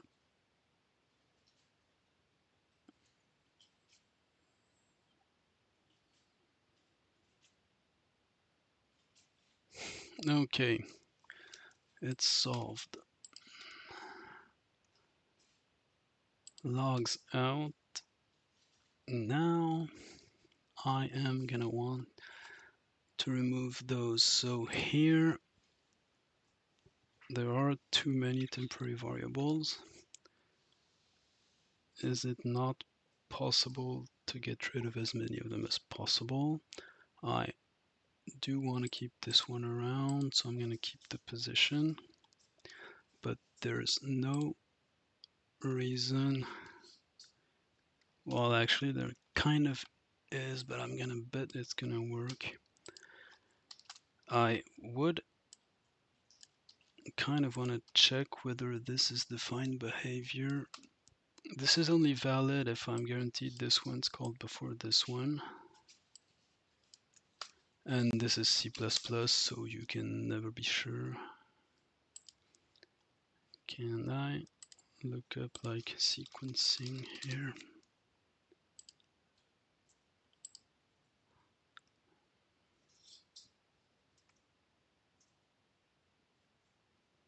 Yeah.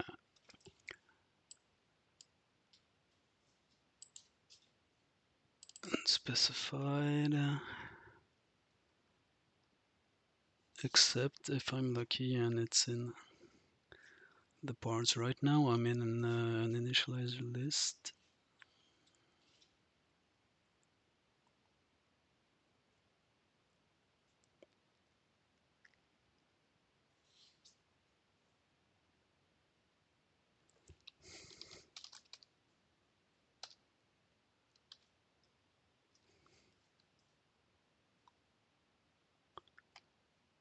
Okay, I'm covered. Good.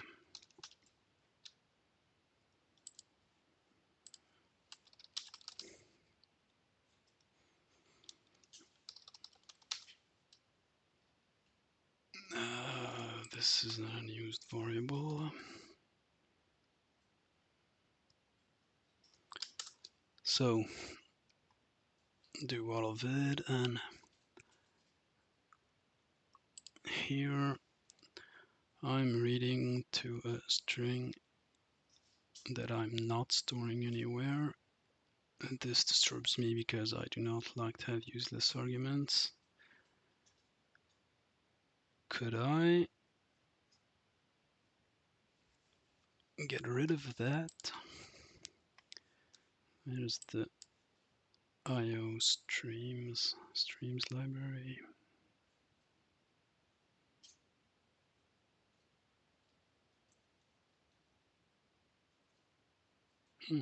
IO.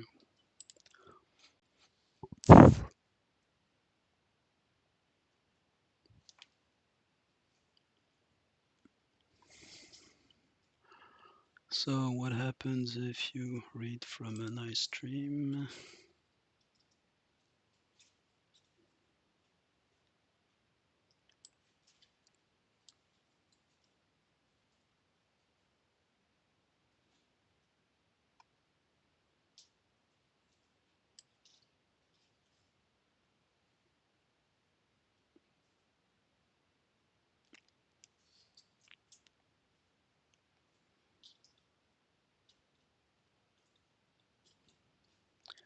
So it is a case of formatted input.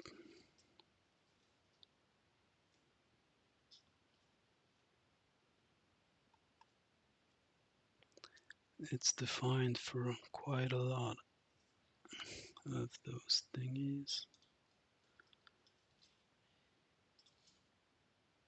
It happens not to include the string as far as I can remember. That's because streams were standardized before strings were. But that only means that it's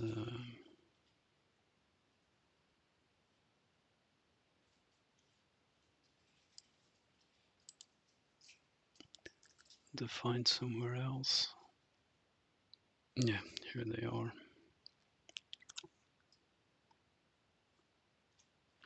So I want this, except I do not want to have to give it a variable.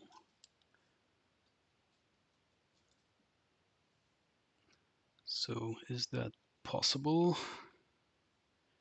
It's not get line.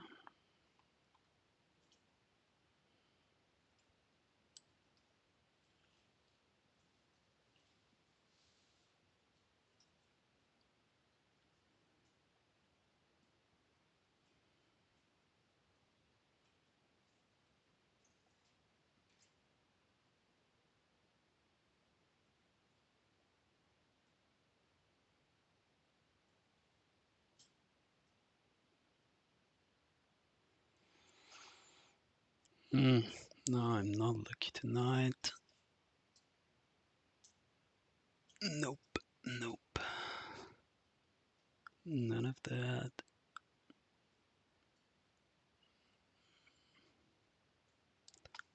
Okay, let's step back. I don't actually have to use a string. It could be a character array.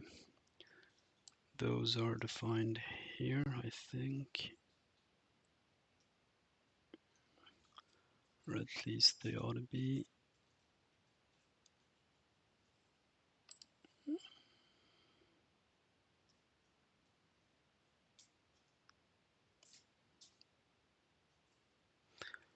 Ignore.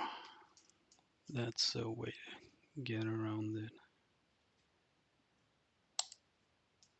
Ignore is usually used to ignore the end of the line, but I can actually ignore it up to space.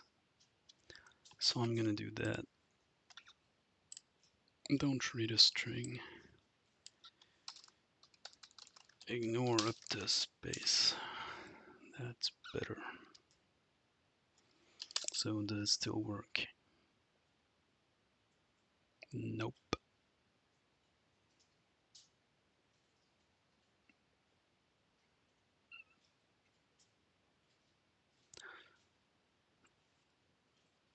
Why not?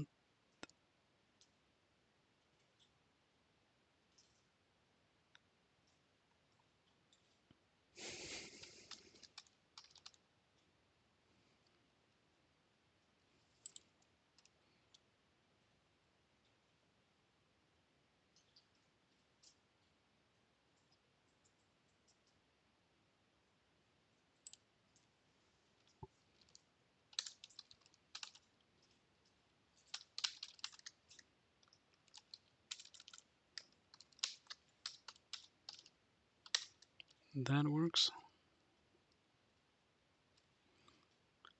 But not this.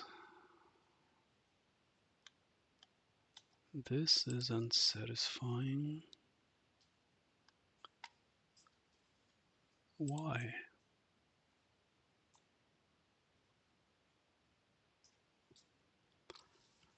Why?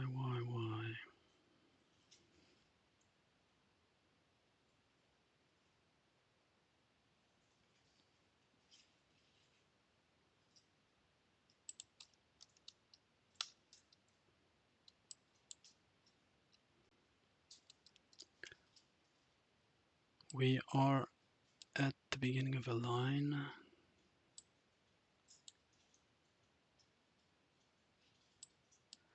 And read pause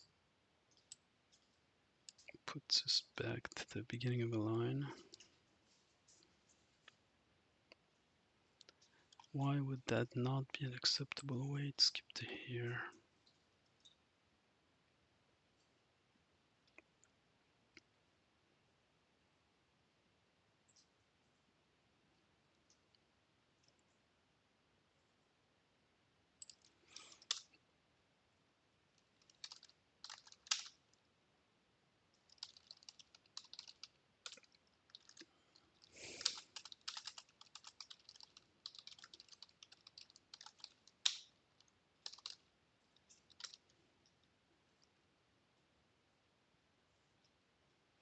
So this is parsing, I expect, properly. Well, they're radians now, so it's harder to tell.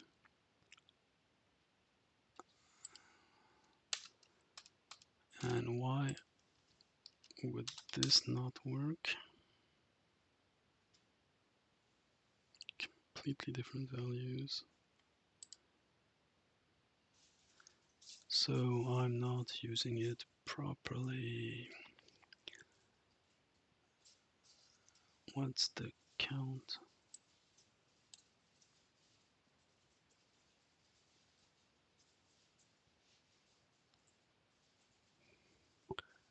Okay, I just need to be able to extract more of them.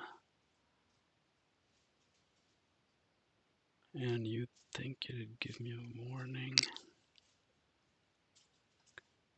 Yeah, that's the kind of count I want.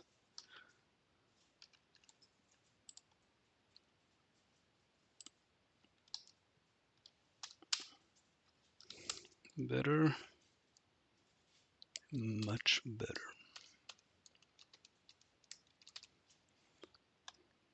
Okay, and this one is a wasted opportunity for optimization. Well, G++ is getting much better nowadays, but still I am constructing and copying a string. I'd like to either move it or, even better, read it directly to place. Let's see about that.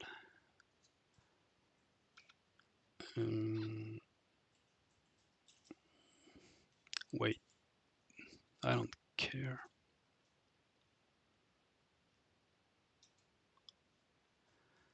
I can do better than that. There's an algorithm for that. Some kind of a copy. Transform. Transform's the one I want. Transform from capitals dot begin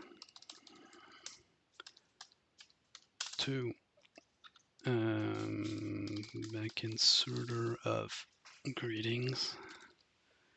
Oh no, that's not gonna work because I want a string iterator and all I've got are line iterators, but that deserves...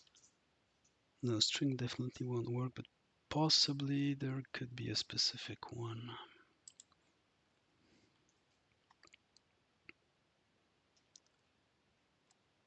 Don't guess, check.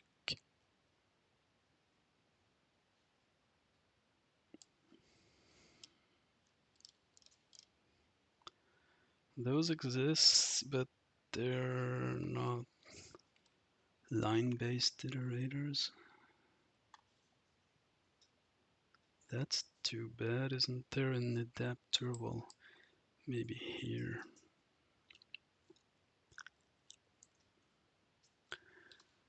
Any chance? No, nothing for a line. That's too bad.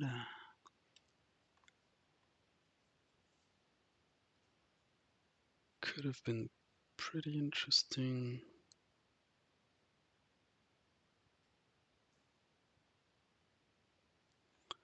It's all with getLine and that part. That, or maybe I could define my iterator. Hey.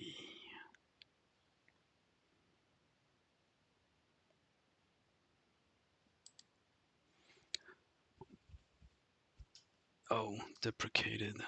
Too bad. but that doesn't mean I can't do it. What do I need? Have an iterator. All I need is a forward iterator. Forward writing iterator.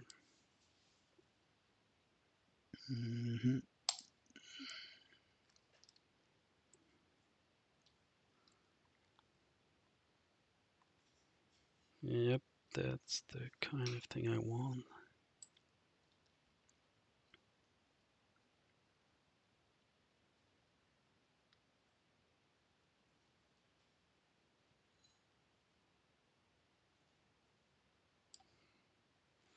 Well, let's try.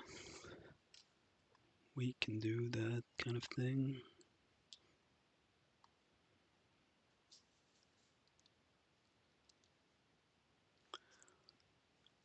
But how clean do we want it to be?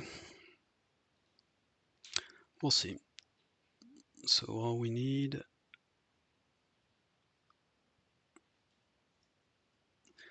input iterator, default constructible that we can do. Multipass guarantee, we're not gonna need it in this case, and actually we cannot.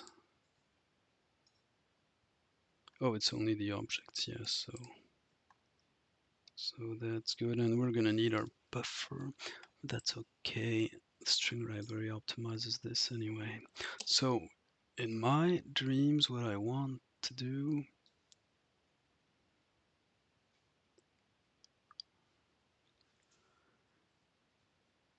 is a copy or a copy n.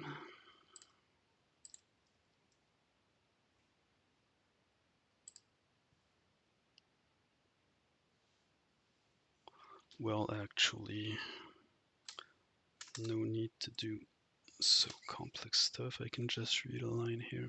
Yeah, except I'm gonna get the same issue. Define our iterator or just use a lambda.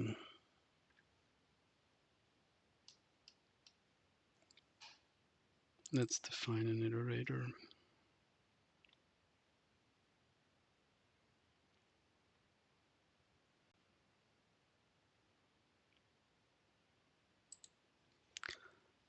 Do I have an algorithm for that? I want to get the length from the capitals and copy from another place. I don't think we've got functors in C++.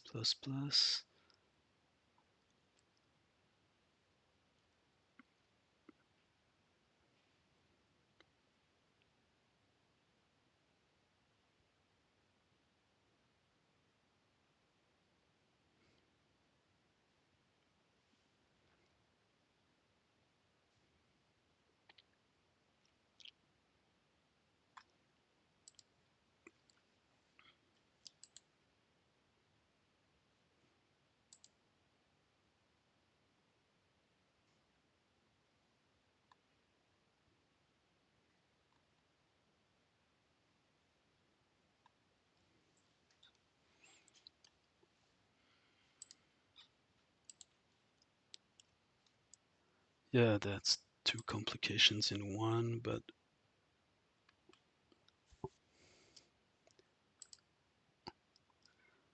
I'm not doing C++ just for the pleasure of solving an easy problem. I like to try something new out of it. So transform is kind of it.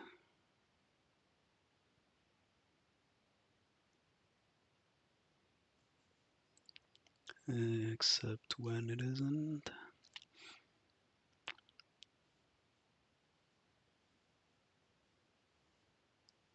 Yeah, well, copy n is gonna be good enough for this.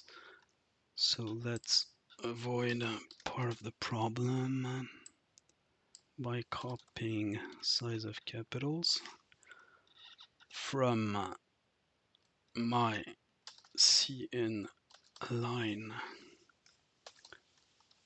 iterator to the back inserter of greetings. That is the line I want to work. I have, oh, that worked on first try. So this is obviously not going to compile yet because the inline iterator is not defined yet. So let's define it.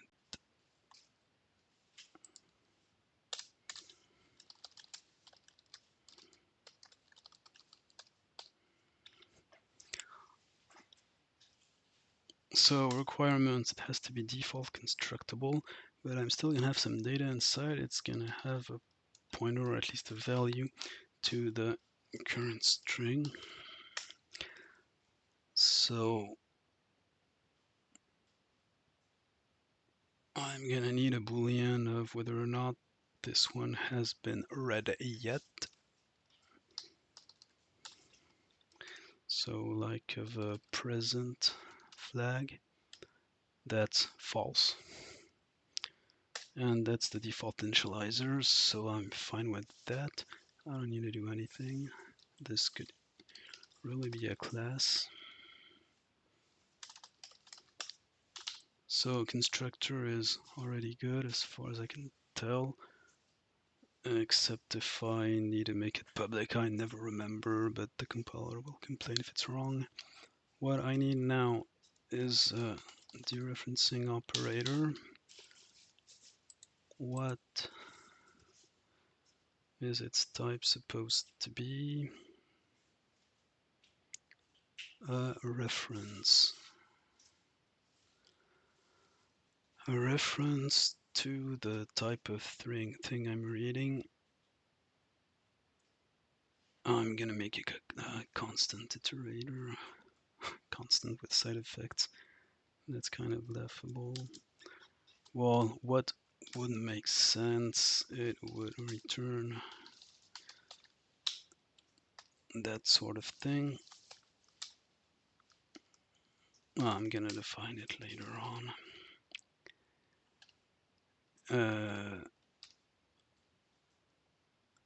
Yeah.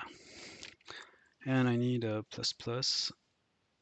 What's it supposed to return? The iterator itself. Or let's say a reference.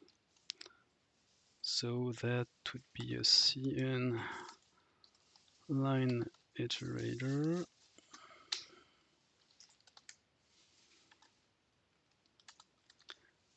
I never remember if it changes something whether or not. If it's, how we define the pre-increment or post-increment operators.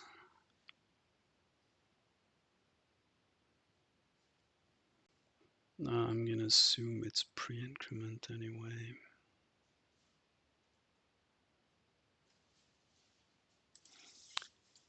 So well, that's all I need as far as definitions go. And now's the interesting part, so defining them.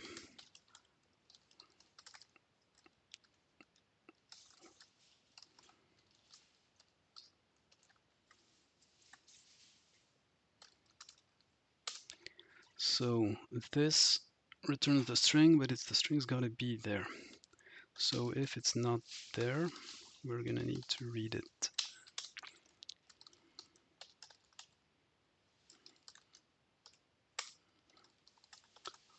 Error handlings for some other time. And return the buffer. This part's easy. Now the plus plus is going to be even more interesting.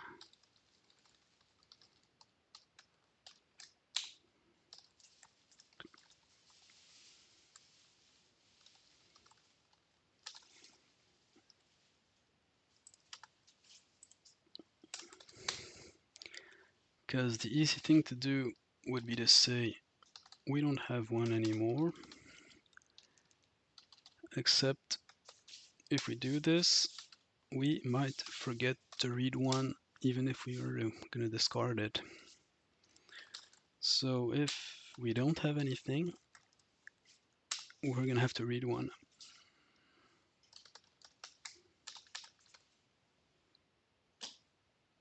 That's kind of counterintuitive. Okay, would this even like to compile?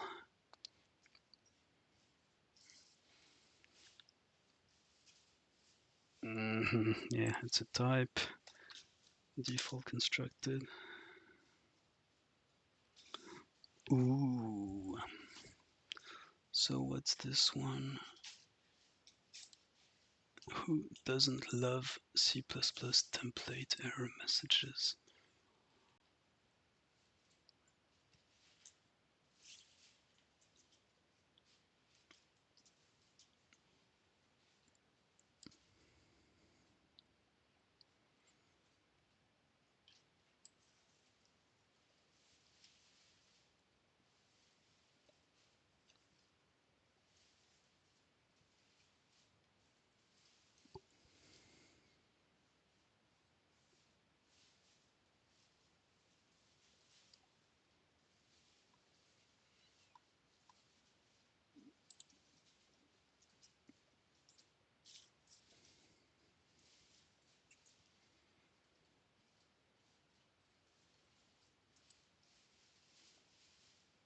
Yeah, the interesting error is probably that one. No type named iterator category. Okay, let's make one. That's part of the requirements. I thought I could get away, but where was it? Is it the same? No type name, iterator category.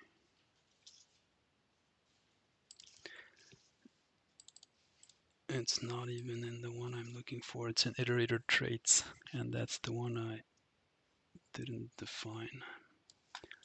That's the one that was in the requirements, iterator traits.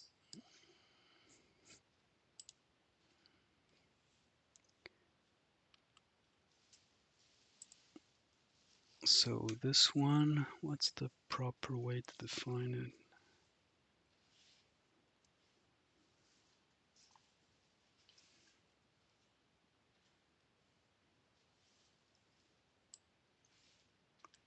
And all of this is moving away in C++20, and I'm kind of afraid of the learning curve for the next step. But hey, let's at least get up to speed with this. Oh yeah, we need to define those. Difference type and value type. That rings a bell. I don't think I've got to define the difference type because it's only a forward iterator. There's no way to go back. Except, maybe it still is part of the requirements. Why am I even doing this? And let's get this straight. I'm doing this because I want to copy from copy n. Yeah, it's a copy n source. A copy n source has a requirement of input iterator, and it's a legacy input iterator. There's nothing more than that. Legacy input, so not so much.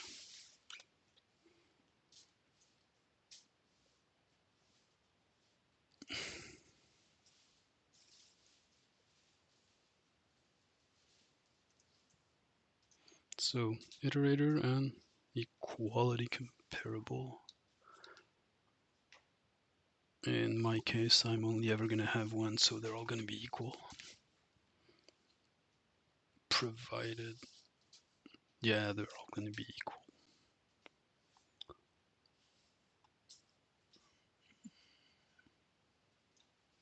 So input iterator. That's a concept that's not in yet.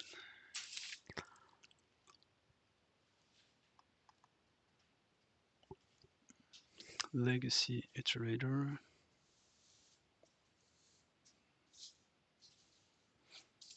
So I suppose that only means we can dereference it. Yeah. Oh, and increment as well.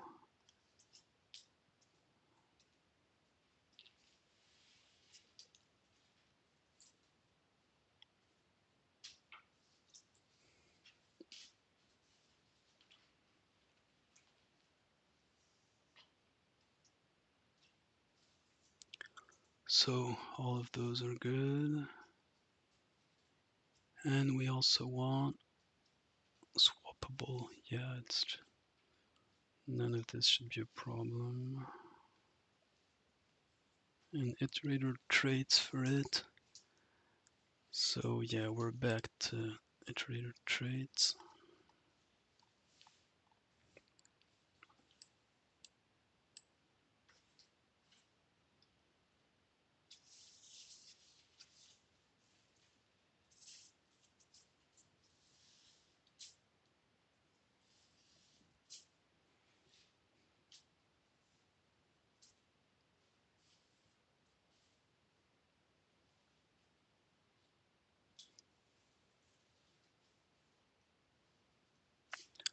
Well, okay. All I have to do is define it, I suppose.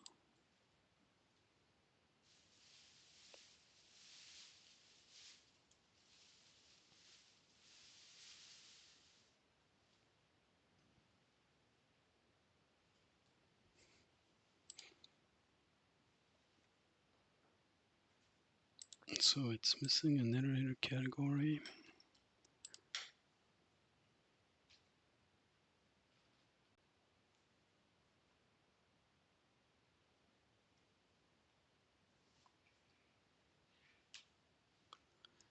I suppose I could do that.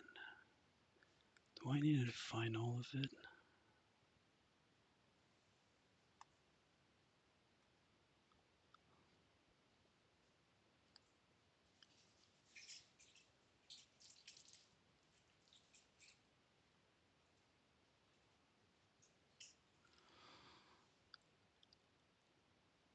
Well, let's start to define it and see what happens.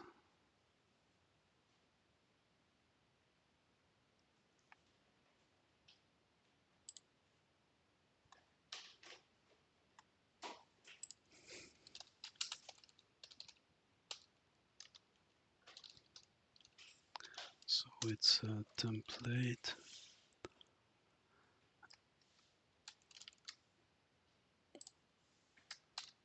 Specialization for the CN line iterator. And how are those specialized? Yeah, outside its namespace must use a nested name specifier. Fine.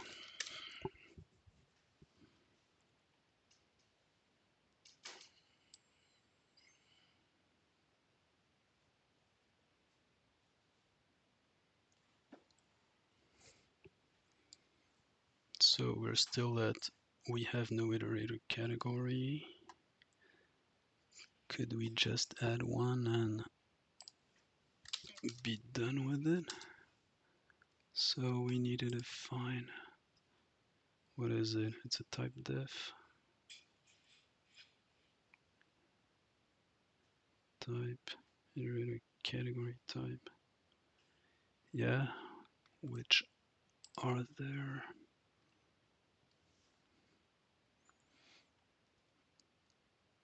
Input iterator tag.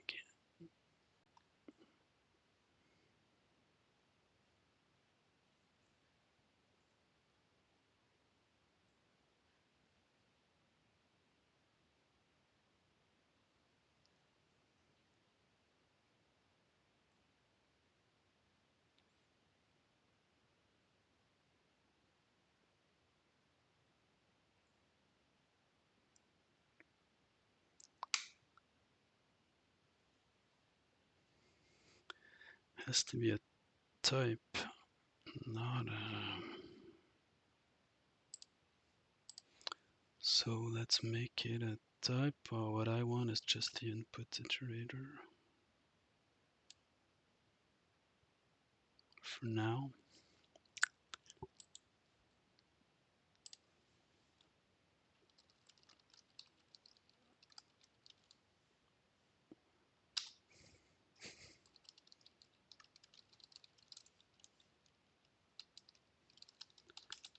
not quite sure about the syntax here.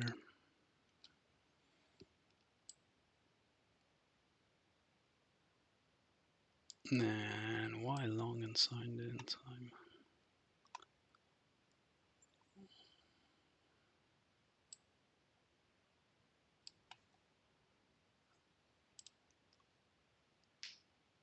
Because it's not the first argument.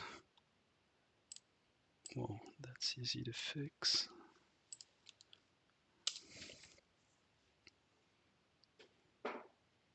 Oh my, it kind of almost works. At least it compiles, which is some kind of a miracle.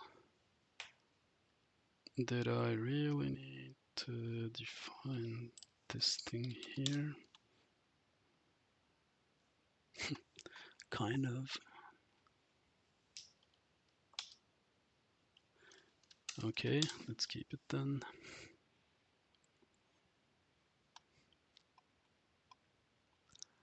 So, with our line iterator, we're reading. So let's log a bit of what it's doing.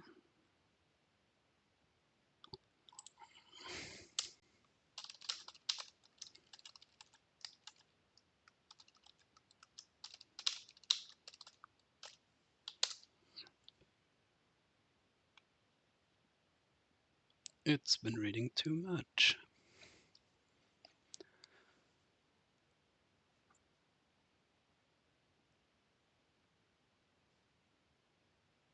Why has it been reading too much?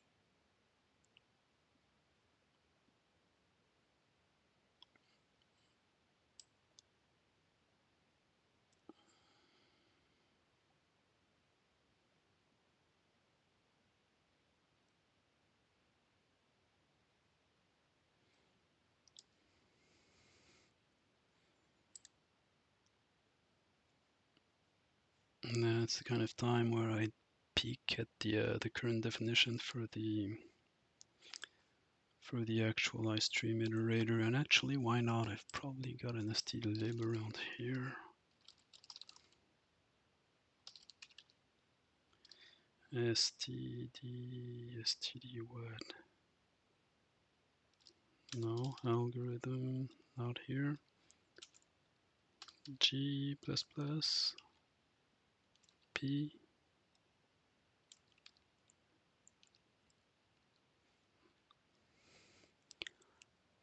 Lots of things around here. Where's the C++ library? libstd C++.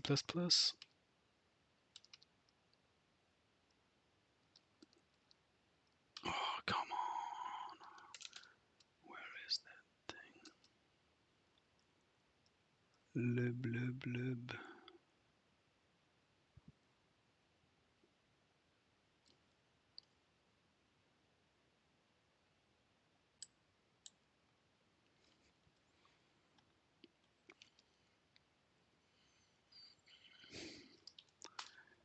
Okay. New attempt.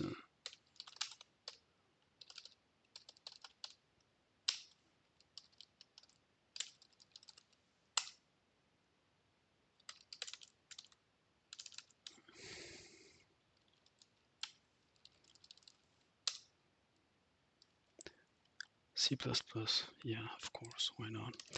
C++, 9 already. Oh, time flies. I'm looking for iterator, so it's probably everything completely elsewhere. I'm looking for the iterator adapters. Where would those be? Well, I mean, why not just look for them?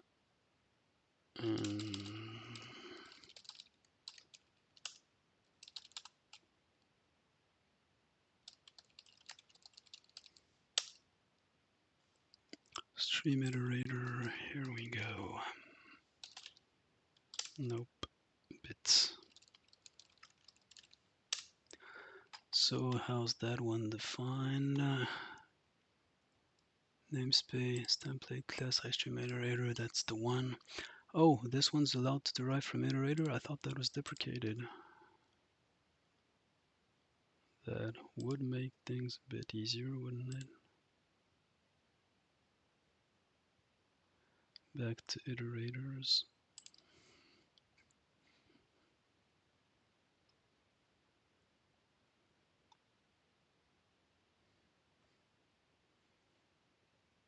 So, iterator, yeah, deprecated, I'm not dreaming. So what is the proper way to do it? Oh well, let's at least see how it goes. So start of input app operator actually reads.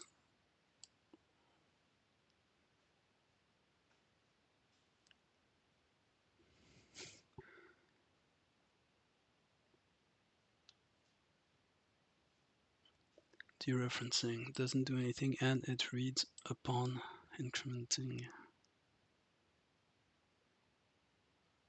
That's all fine and dandy, but the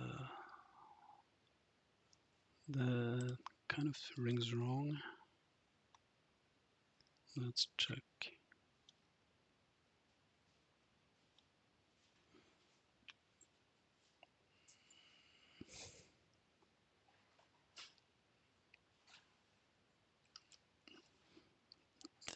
This is hard to believe. Oh, pre and post.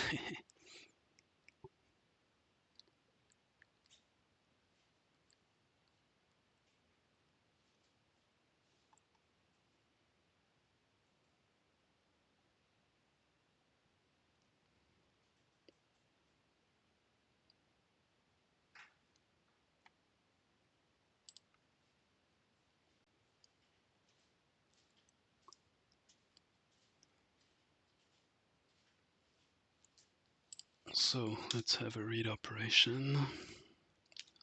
What's its type here? Void? Yeah, void's fine. So this is mostly the read operation. It's just rebranded.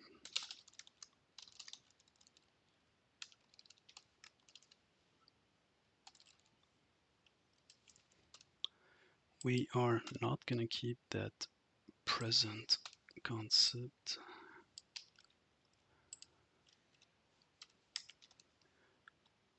And we're not going to return this either.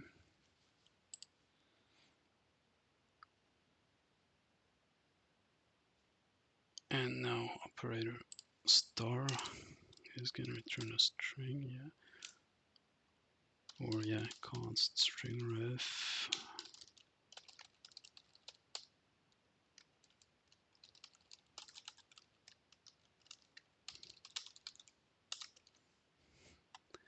And operator plus plus doesn't really need to do anything anymore. Oh, except read again.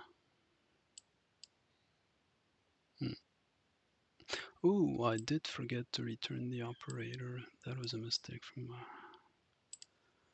so read. No, I'm not at Emacs. Read and return self.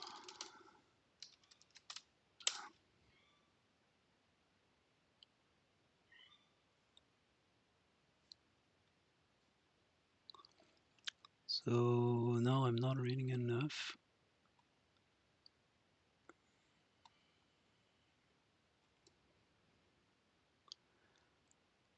What am I missing now?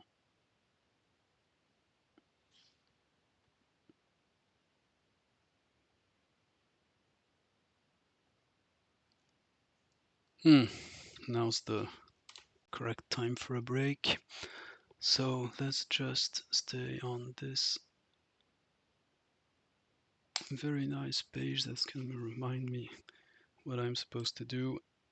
And I'll be back in 5 minutes.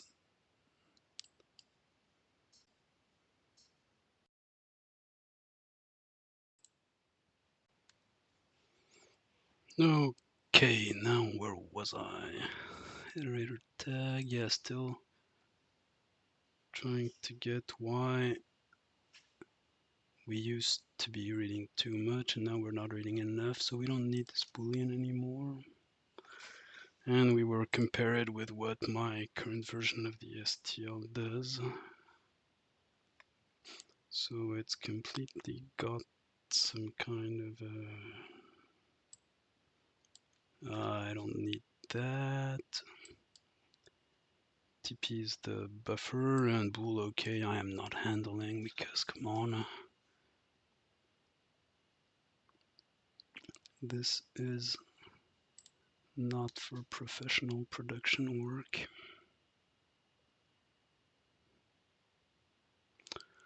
So yeah, I'm mostly in bounds with regard to what's expected. I get the input iterator tag. I mean, that part I do have properly. Well, yeah, the weight specialize it changed, but that doesn't change the intent.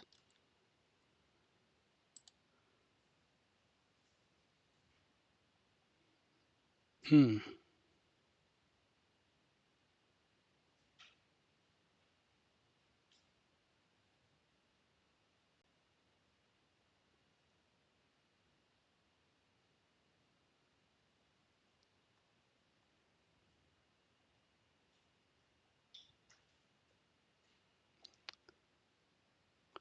So there is this equality requirement that was in the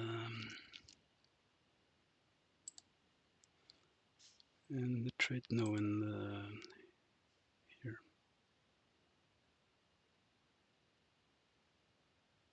Who asked you to? Oh, come on, get back here.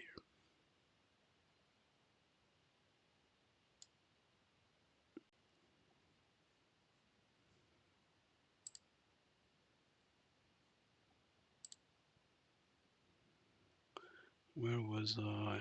I want an input iterator. So those are defined around here. Legacy input operator, yeah, that's the kind of thing I'm expected to provide.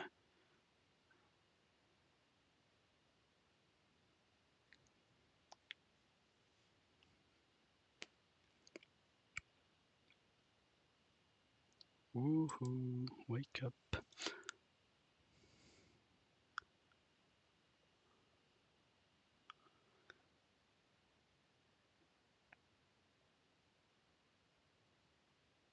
So it's gotta be comparable.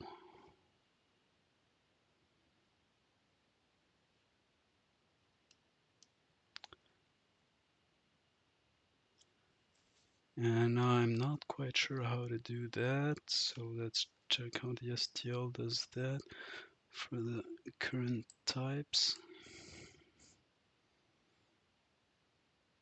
It just compares whether or not they're both okay, mine are always okay, and whether or not they're on the same stream. So I could define that, that's not really a problem. This could actually go in line.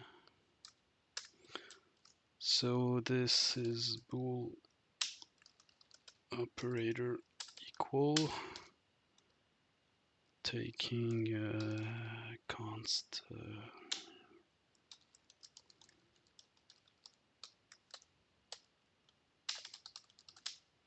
and they're necessarily true because I don't give the opportunity to move away from the standard input.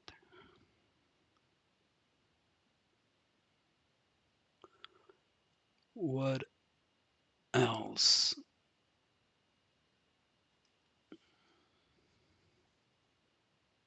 Oh, I'm not at the correct position anymore.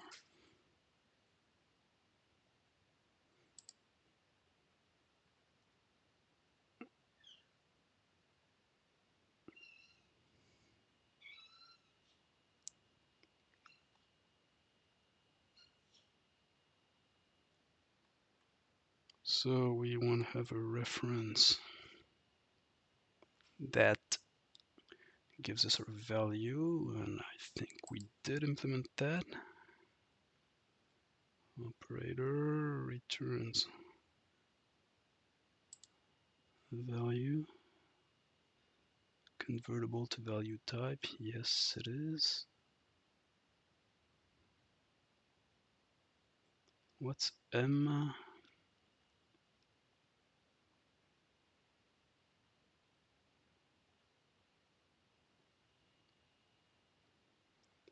What's M?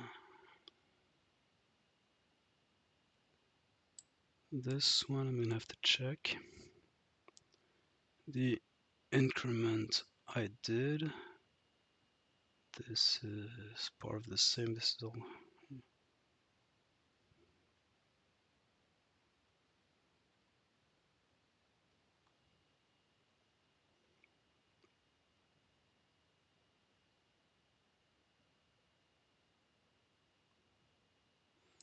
So legacy iterator.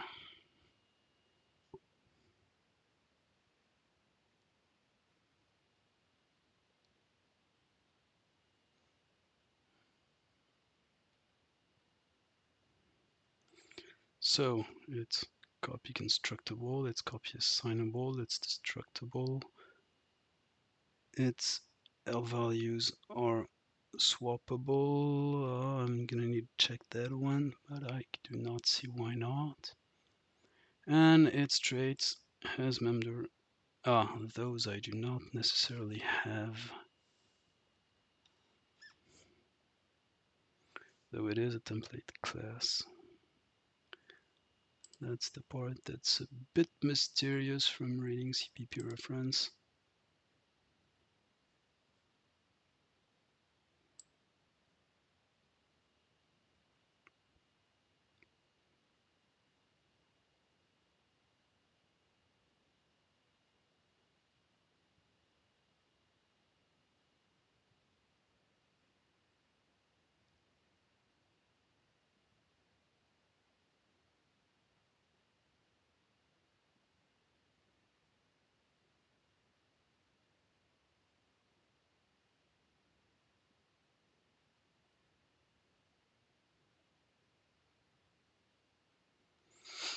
So once again, let's check how the standard library does it.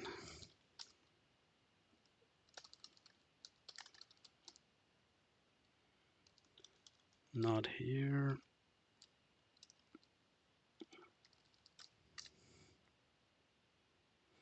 Ooh.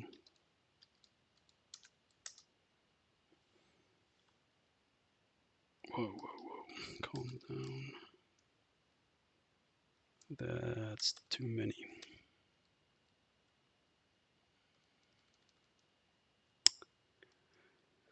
Which one would be a reasonable place for a definition? Let's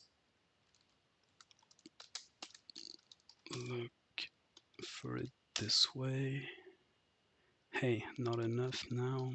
How about this?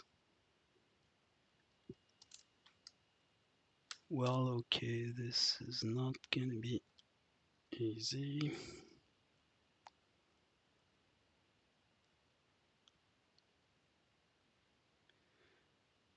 STL iterator seems reasonable.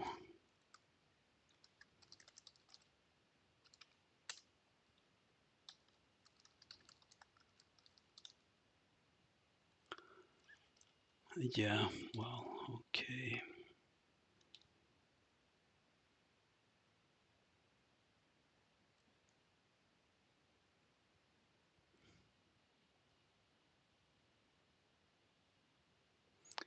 So, normal iterator.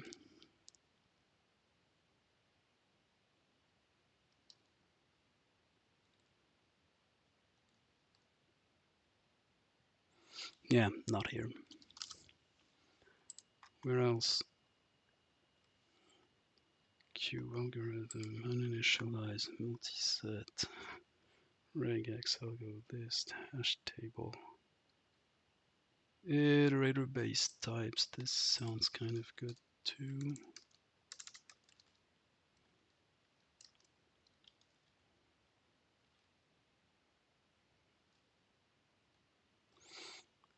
That's more interesting, except it's not the actual one, but we're kind of closer. This is the actual one. Here we go. So it depends. Well, it inherits. It's a subclass of. I've lost it.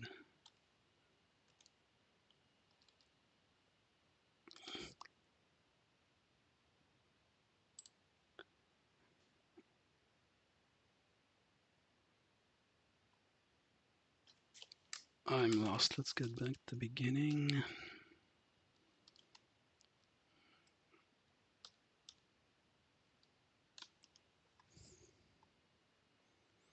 So this is the one, and it's defined as empty, but subclassing the version above.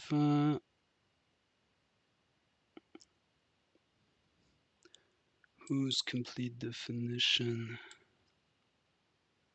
is here with the default value and the specialization. So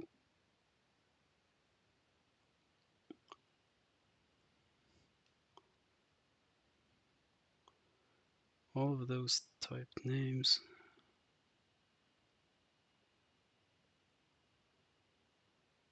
are given as a parameter and defined as type defs. Yeah, except they're void and nobody's gonna. Yeah, it's kind of not gonna come by magic.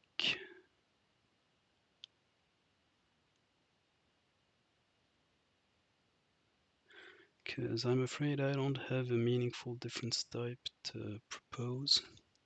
But then again, I don't think I need it.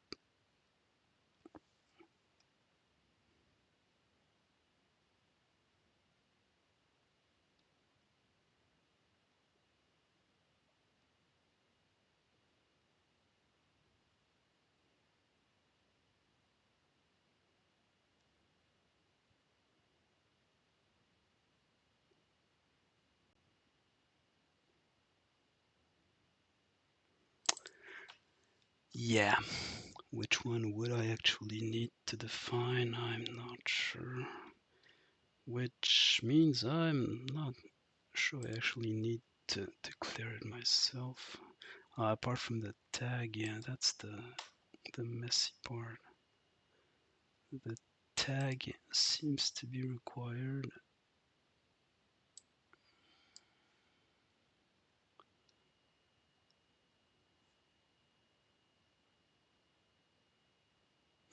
Because it seemed like it did not let it pass if I didn't put it. I mean, I can try and comment them out again. And let the default template act. But yeah, that was the error we had in the beginning.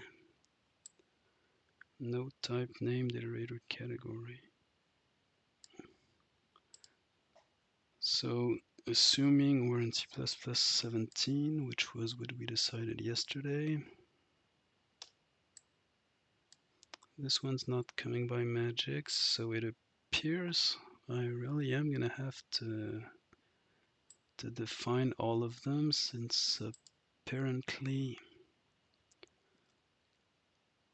it's deprecated to still inherit from the iterator class. Where am I? Traits? No, oh, it's just internet lagging.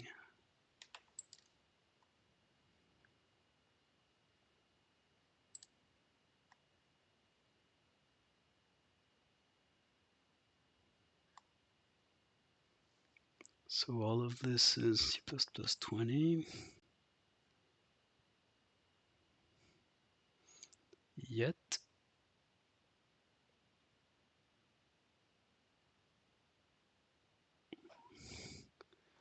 there doesn't seem to be a current recommended way of doing it, apart from if all else fails. Yeah, I am gonna have to define the traits That sucks. But okay, let's do it.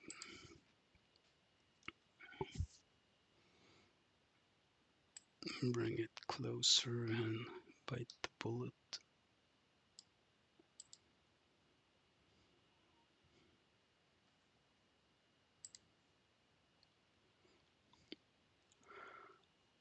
Okay, back to our iterator.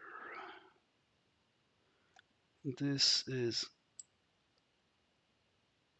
not to be commented out anymore.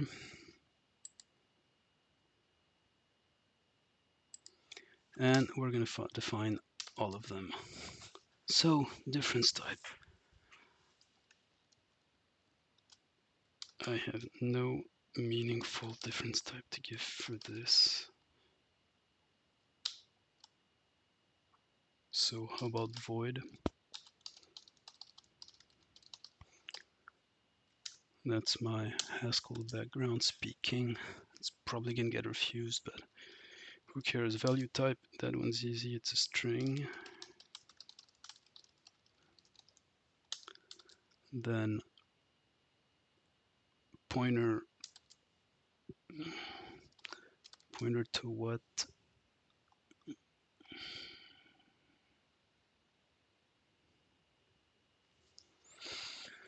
Pointer to the type iterated over. Okay, so it's a pointer to string. I'm not sure it's that useful.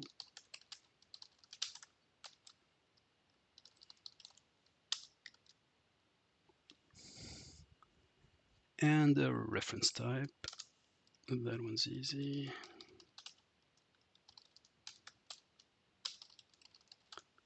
And the fifth. Should any of those be constant? I'm not sure. No.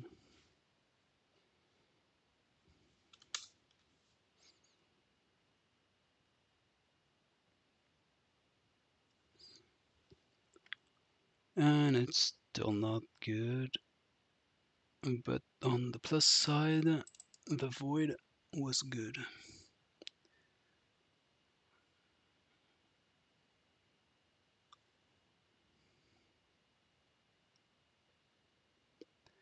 Well, well, well.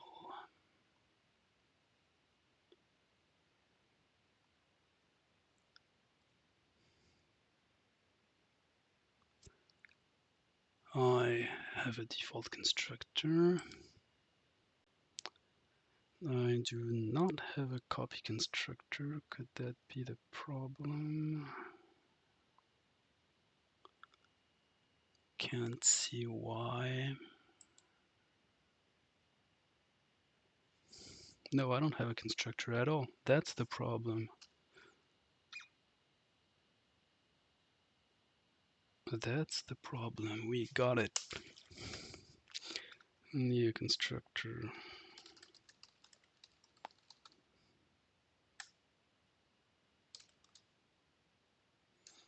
Constructor that I can actually put in line. Well, yeah. Yeah, not in line.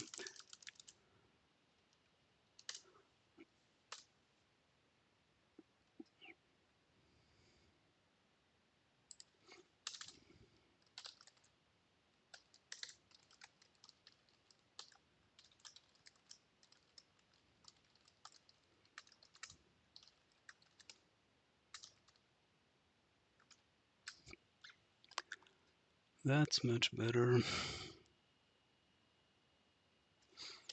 Compiles, run, no error.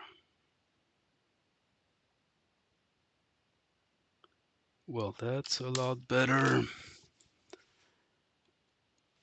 Well, that's a lot more advanced than what I've been doing up to now, and as far as I can tell, a big part of it is not needed at all.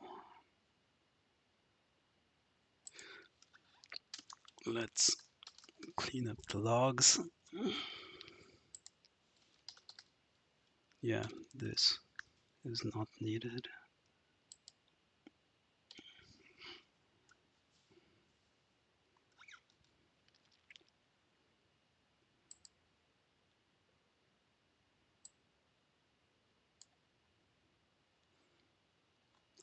Now, let's clean this up even more. Oh, it's not done yet. Come on, C++. It's supposed to be fast. This can definitely... Come on, why do you... There was really no need to change the cursor location while I was typing. So this can definitely be static. So can this. And this.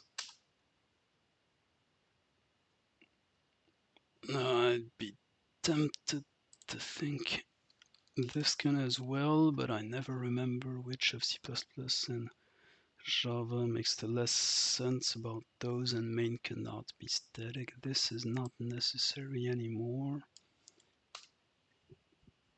even though it's kind of not that much of a win as far as size goes. Oh, but actually I could... All of this should really go to the bottom. It's not needed here.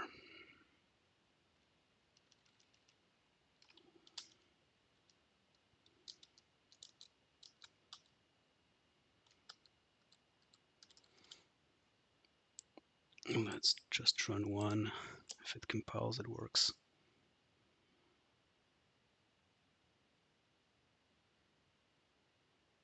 Nah, okay.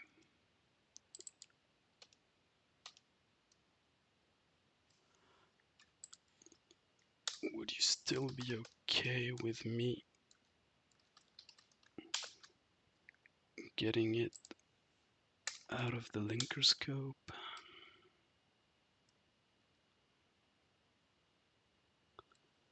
Yeah, well, I'd rather have that. Nah, not for coding game volume of data. No, this one's actually not used. So if you'll allow me, but that is making it illegal. So I'm leaving it as a comment.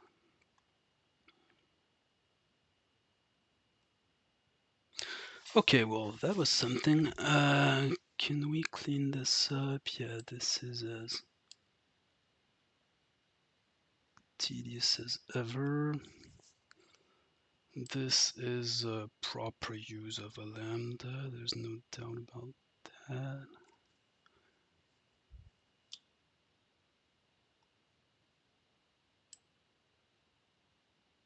And this is, yeah, unfortunate but simple. So we can deal with it.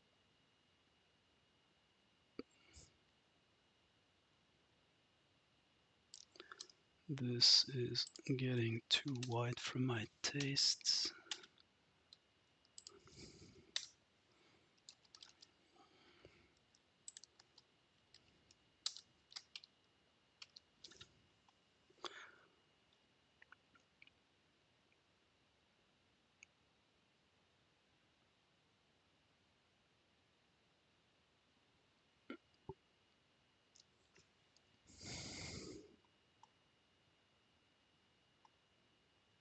Okay. Well, that's something I hadn't done in a long time, so I'm still pretty happy about it. Oh, I still have this kind of thing here. But This one. yeah, this one haha, ought to have been simplified a long time ago.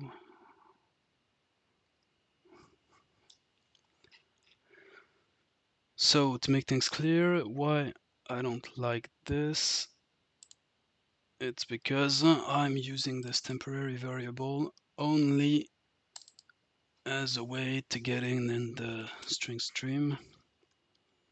So it's kind of something I would wish to use a function for. And that may be possible. So this time I'm back to the IO library, and I think it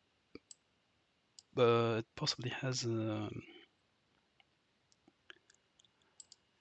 a non-operator version of the formatted input, and that would be a cleaner, in this case, way to provide it to the string stream. So if it exists, it's going to be defined in basic iStream.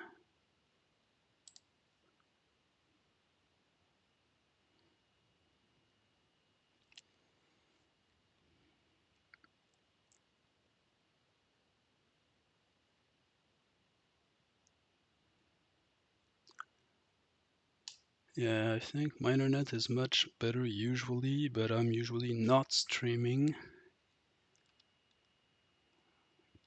So this may have something to do with it. So what is there a read? Yes, there is a read. Blocks of character.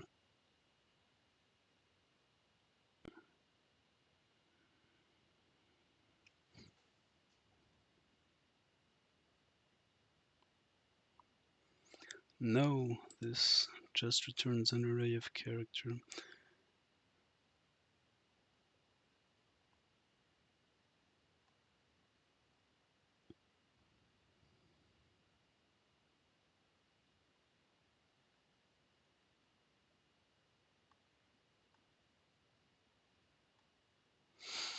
Hmm.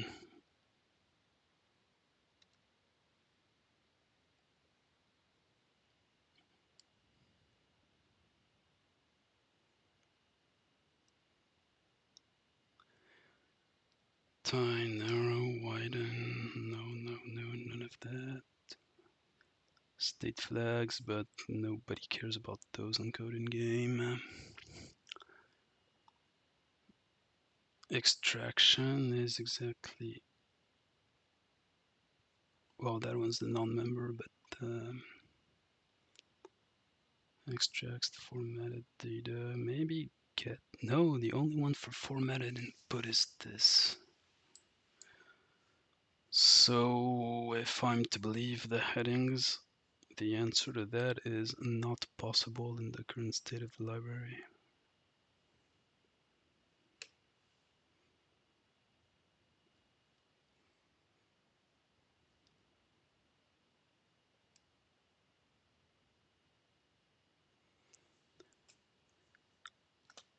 That's from the stream side. But then there's a second chance, because maybe I can have a reference access to the string stream.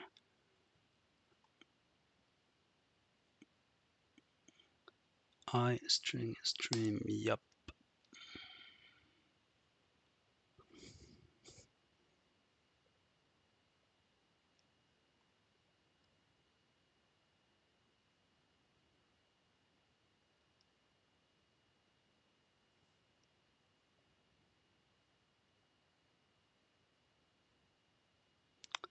Huh, that's C++20, but it's pretty close to what I want.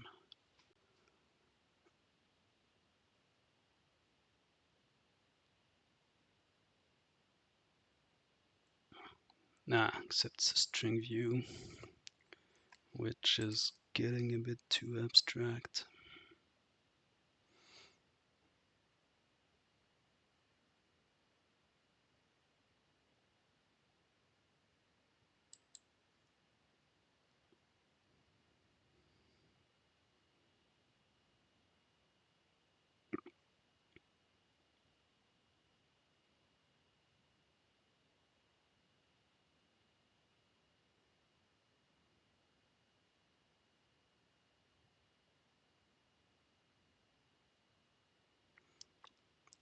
Yeah.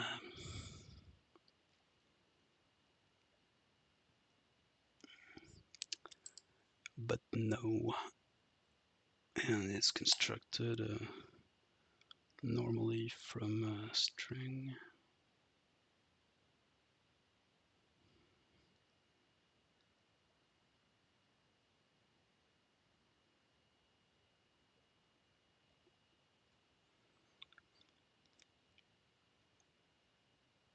also open modes. That's kind of funny for string, but most of them are based off a string. I've still got a little chance using the str accessor. If I'm lucky enough, I could have write access to it in a way I can extract the console input.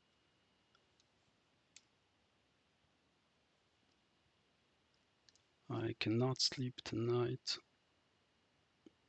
If that's during there, no, I'm supposed to be checking the type. So, what do we have? A basic string. Yeah, that's what I want, but this one's return. Can I have a reference? Those are the setters. A movable basic string.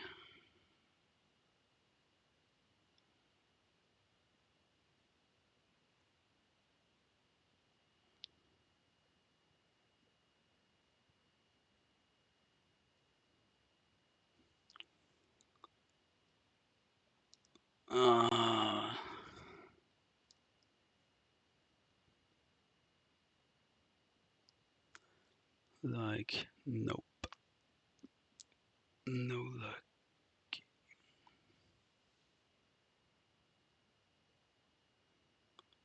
The getter returns a copy. I cannot write back to it. That is such a shame.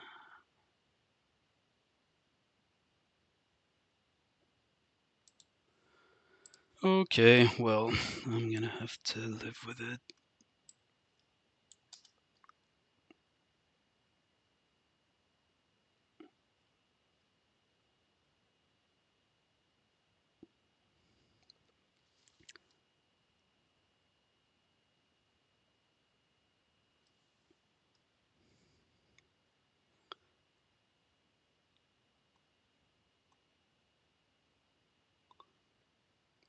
Well, nothing seems too out of line here.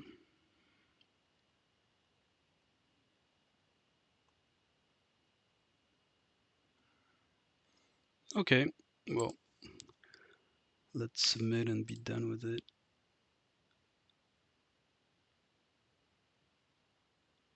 Yay.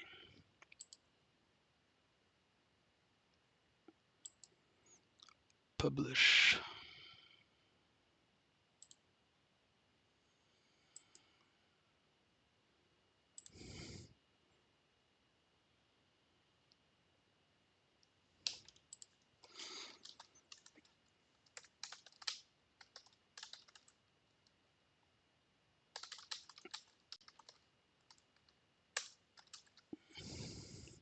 So the interesting stuff around here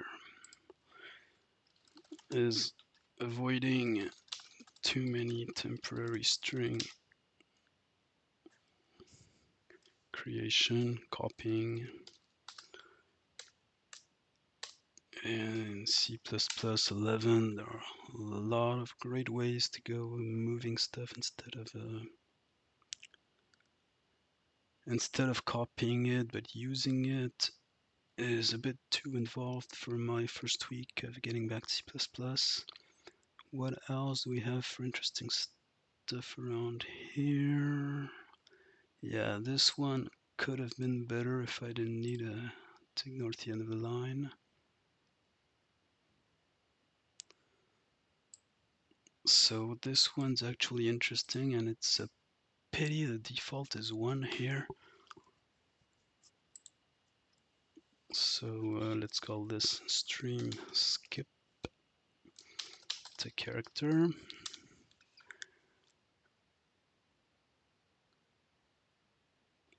Well, that one's the one that makes the entire puzzle interesting. All's there.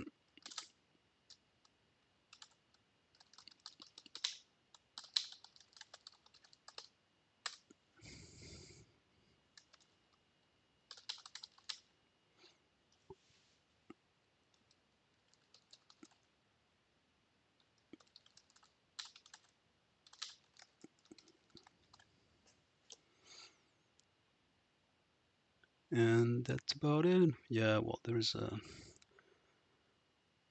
closure for the distance, but we're used to that now. Nothing too out of line.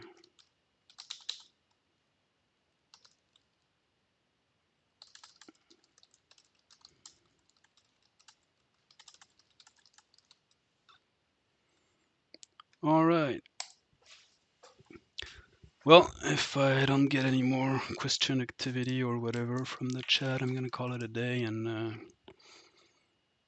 try and make good use of my sleepy night. Unless there's more trolling on the forums. Yeah, okay, like pages and pages of that.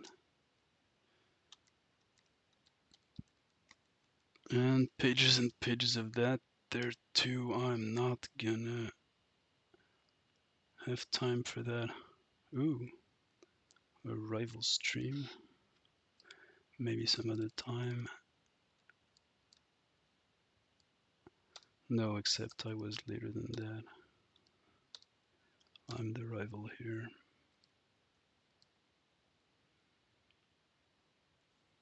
Yeah, thanks, Astrobytes. That's exactly the mistake I made, as did anyone.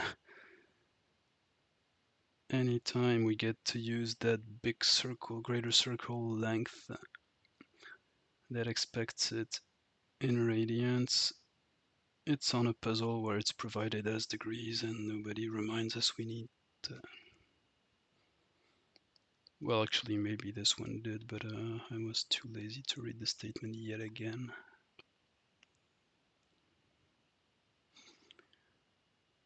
They talk so much. Yeah, here it was. Okay. Well, it's been fine playing C++ with you. So I hope you had a good time as well, and I'm gonna be signing off for tonight.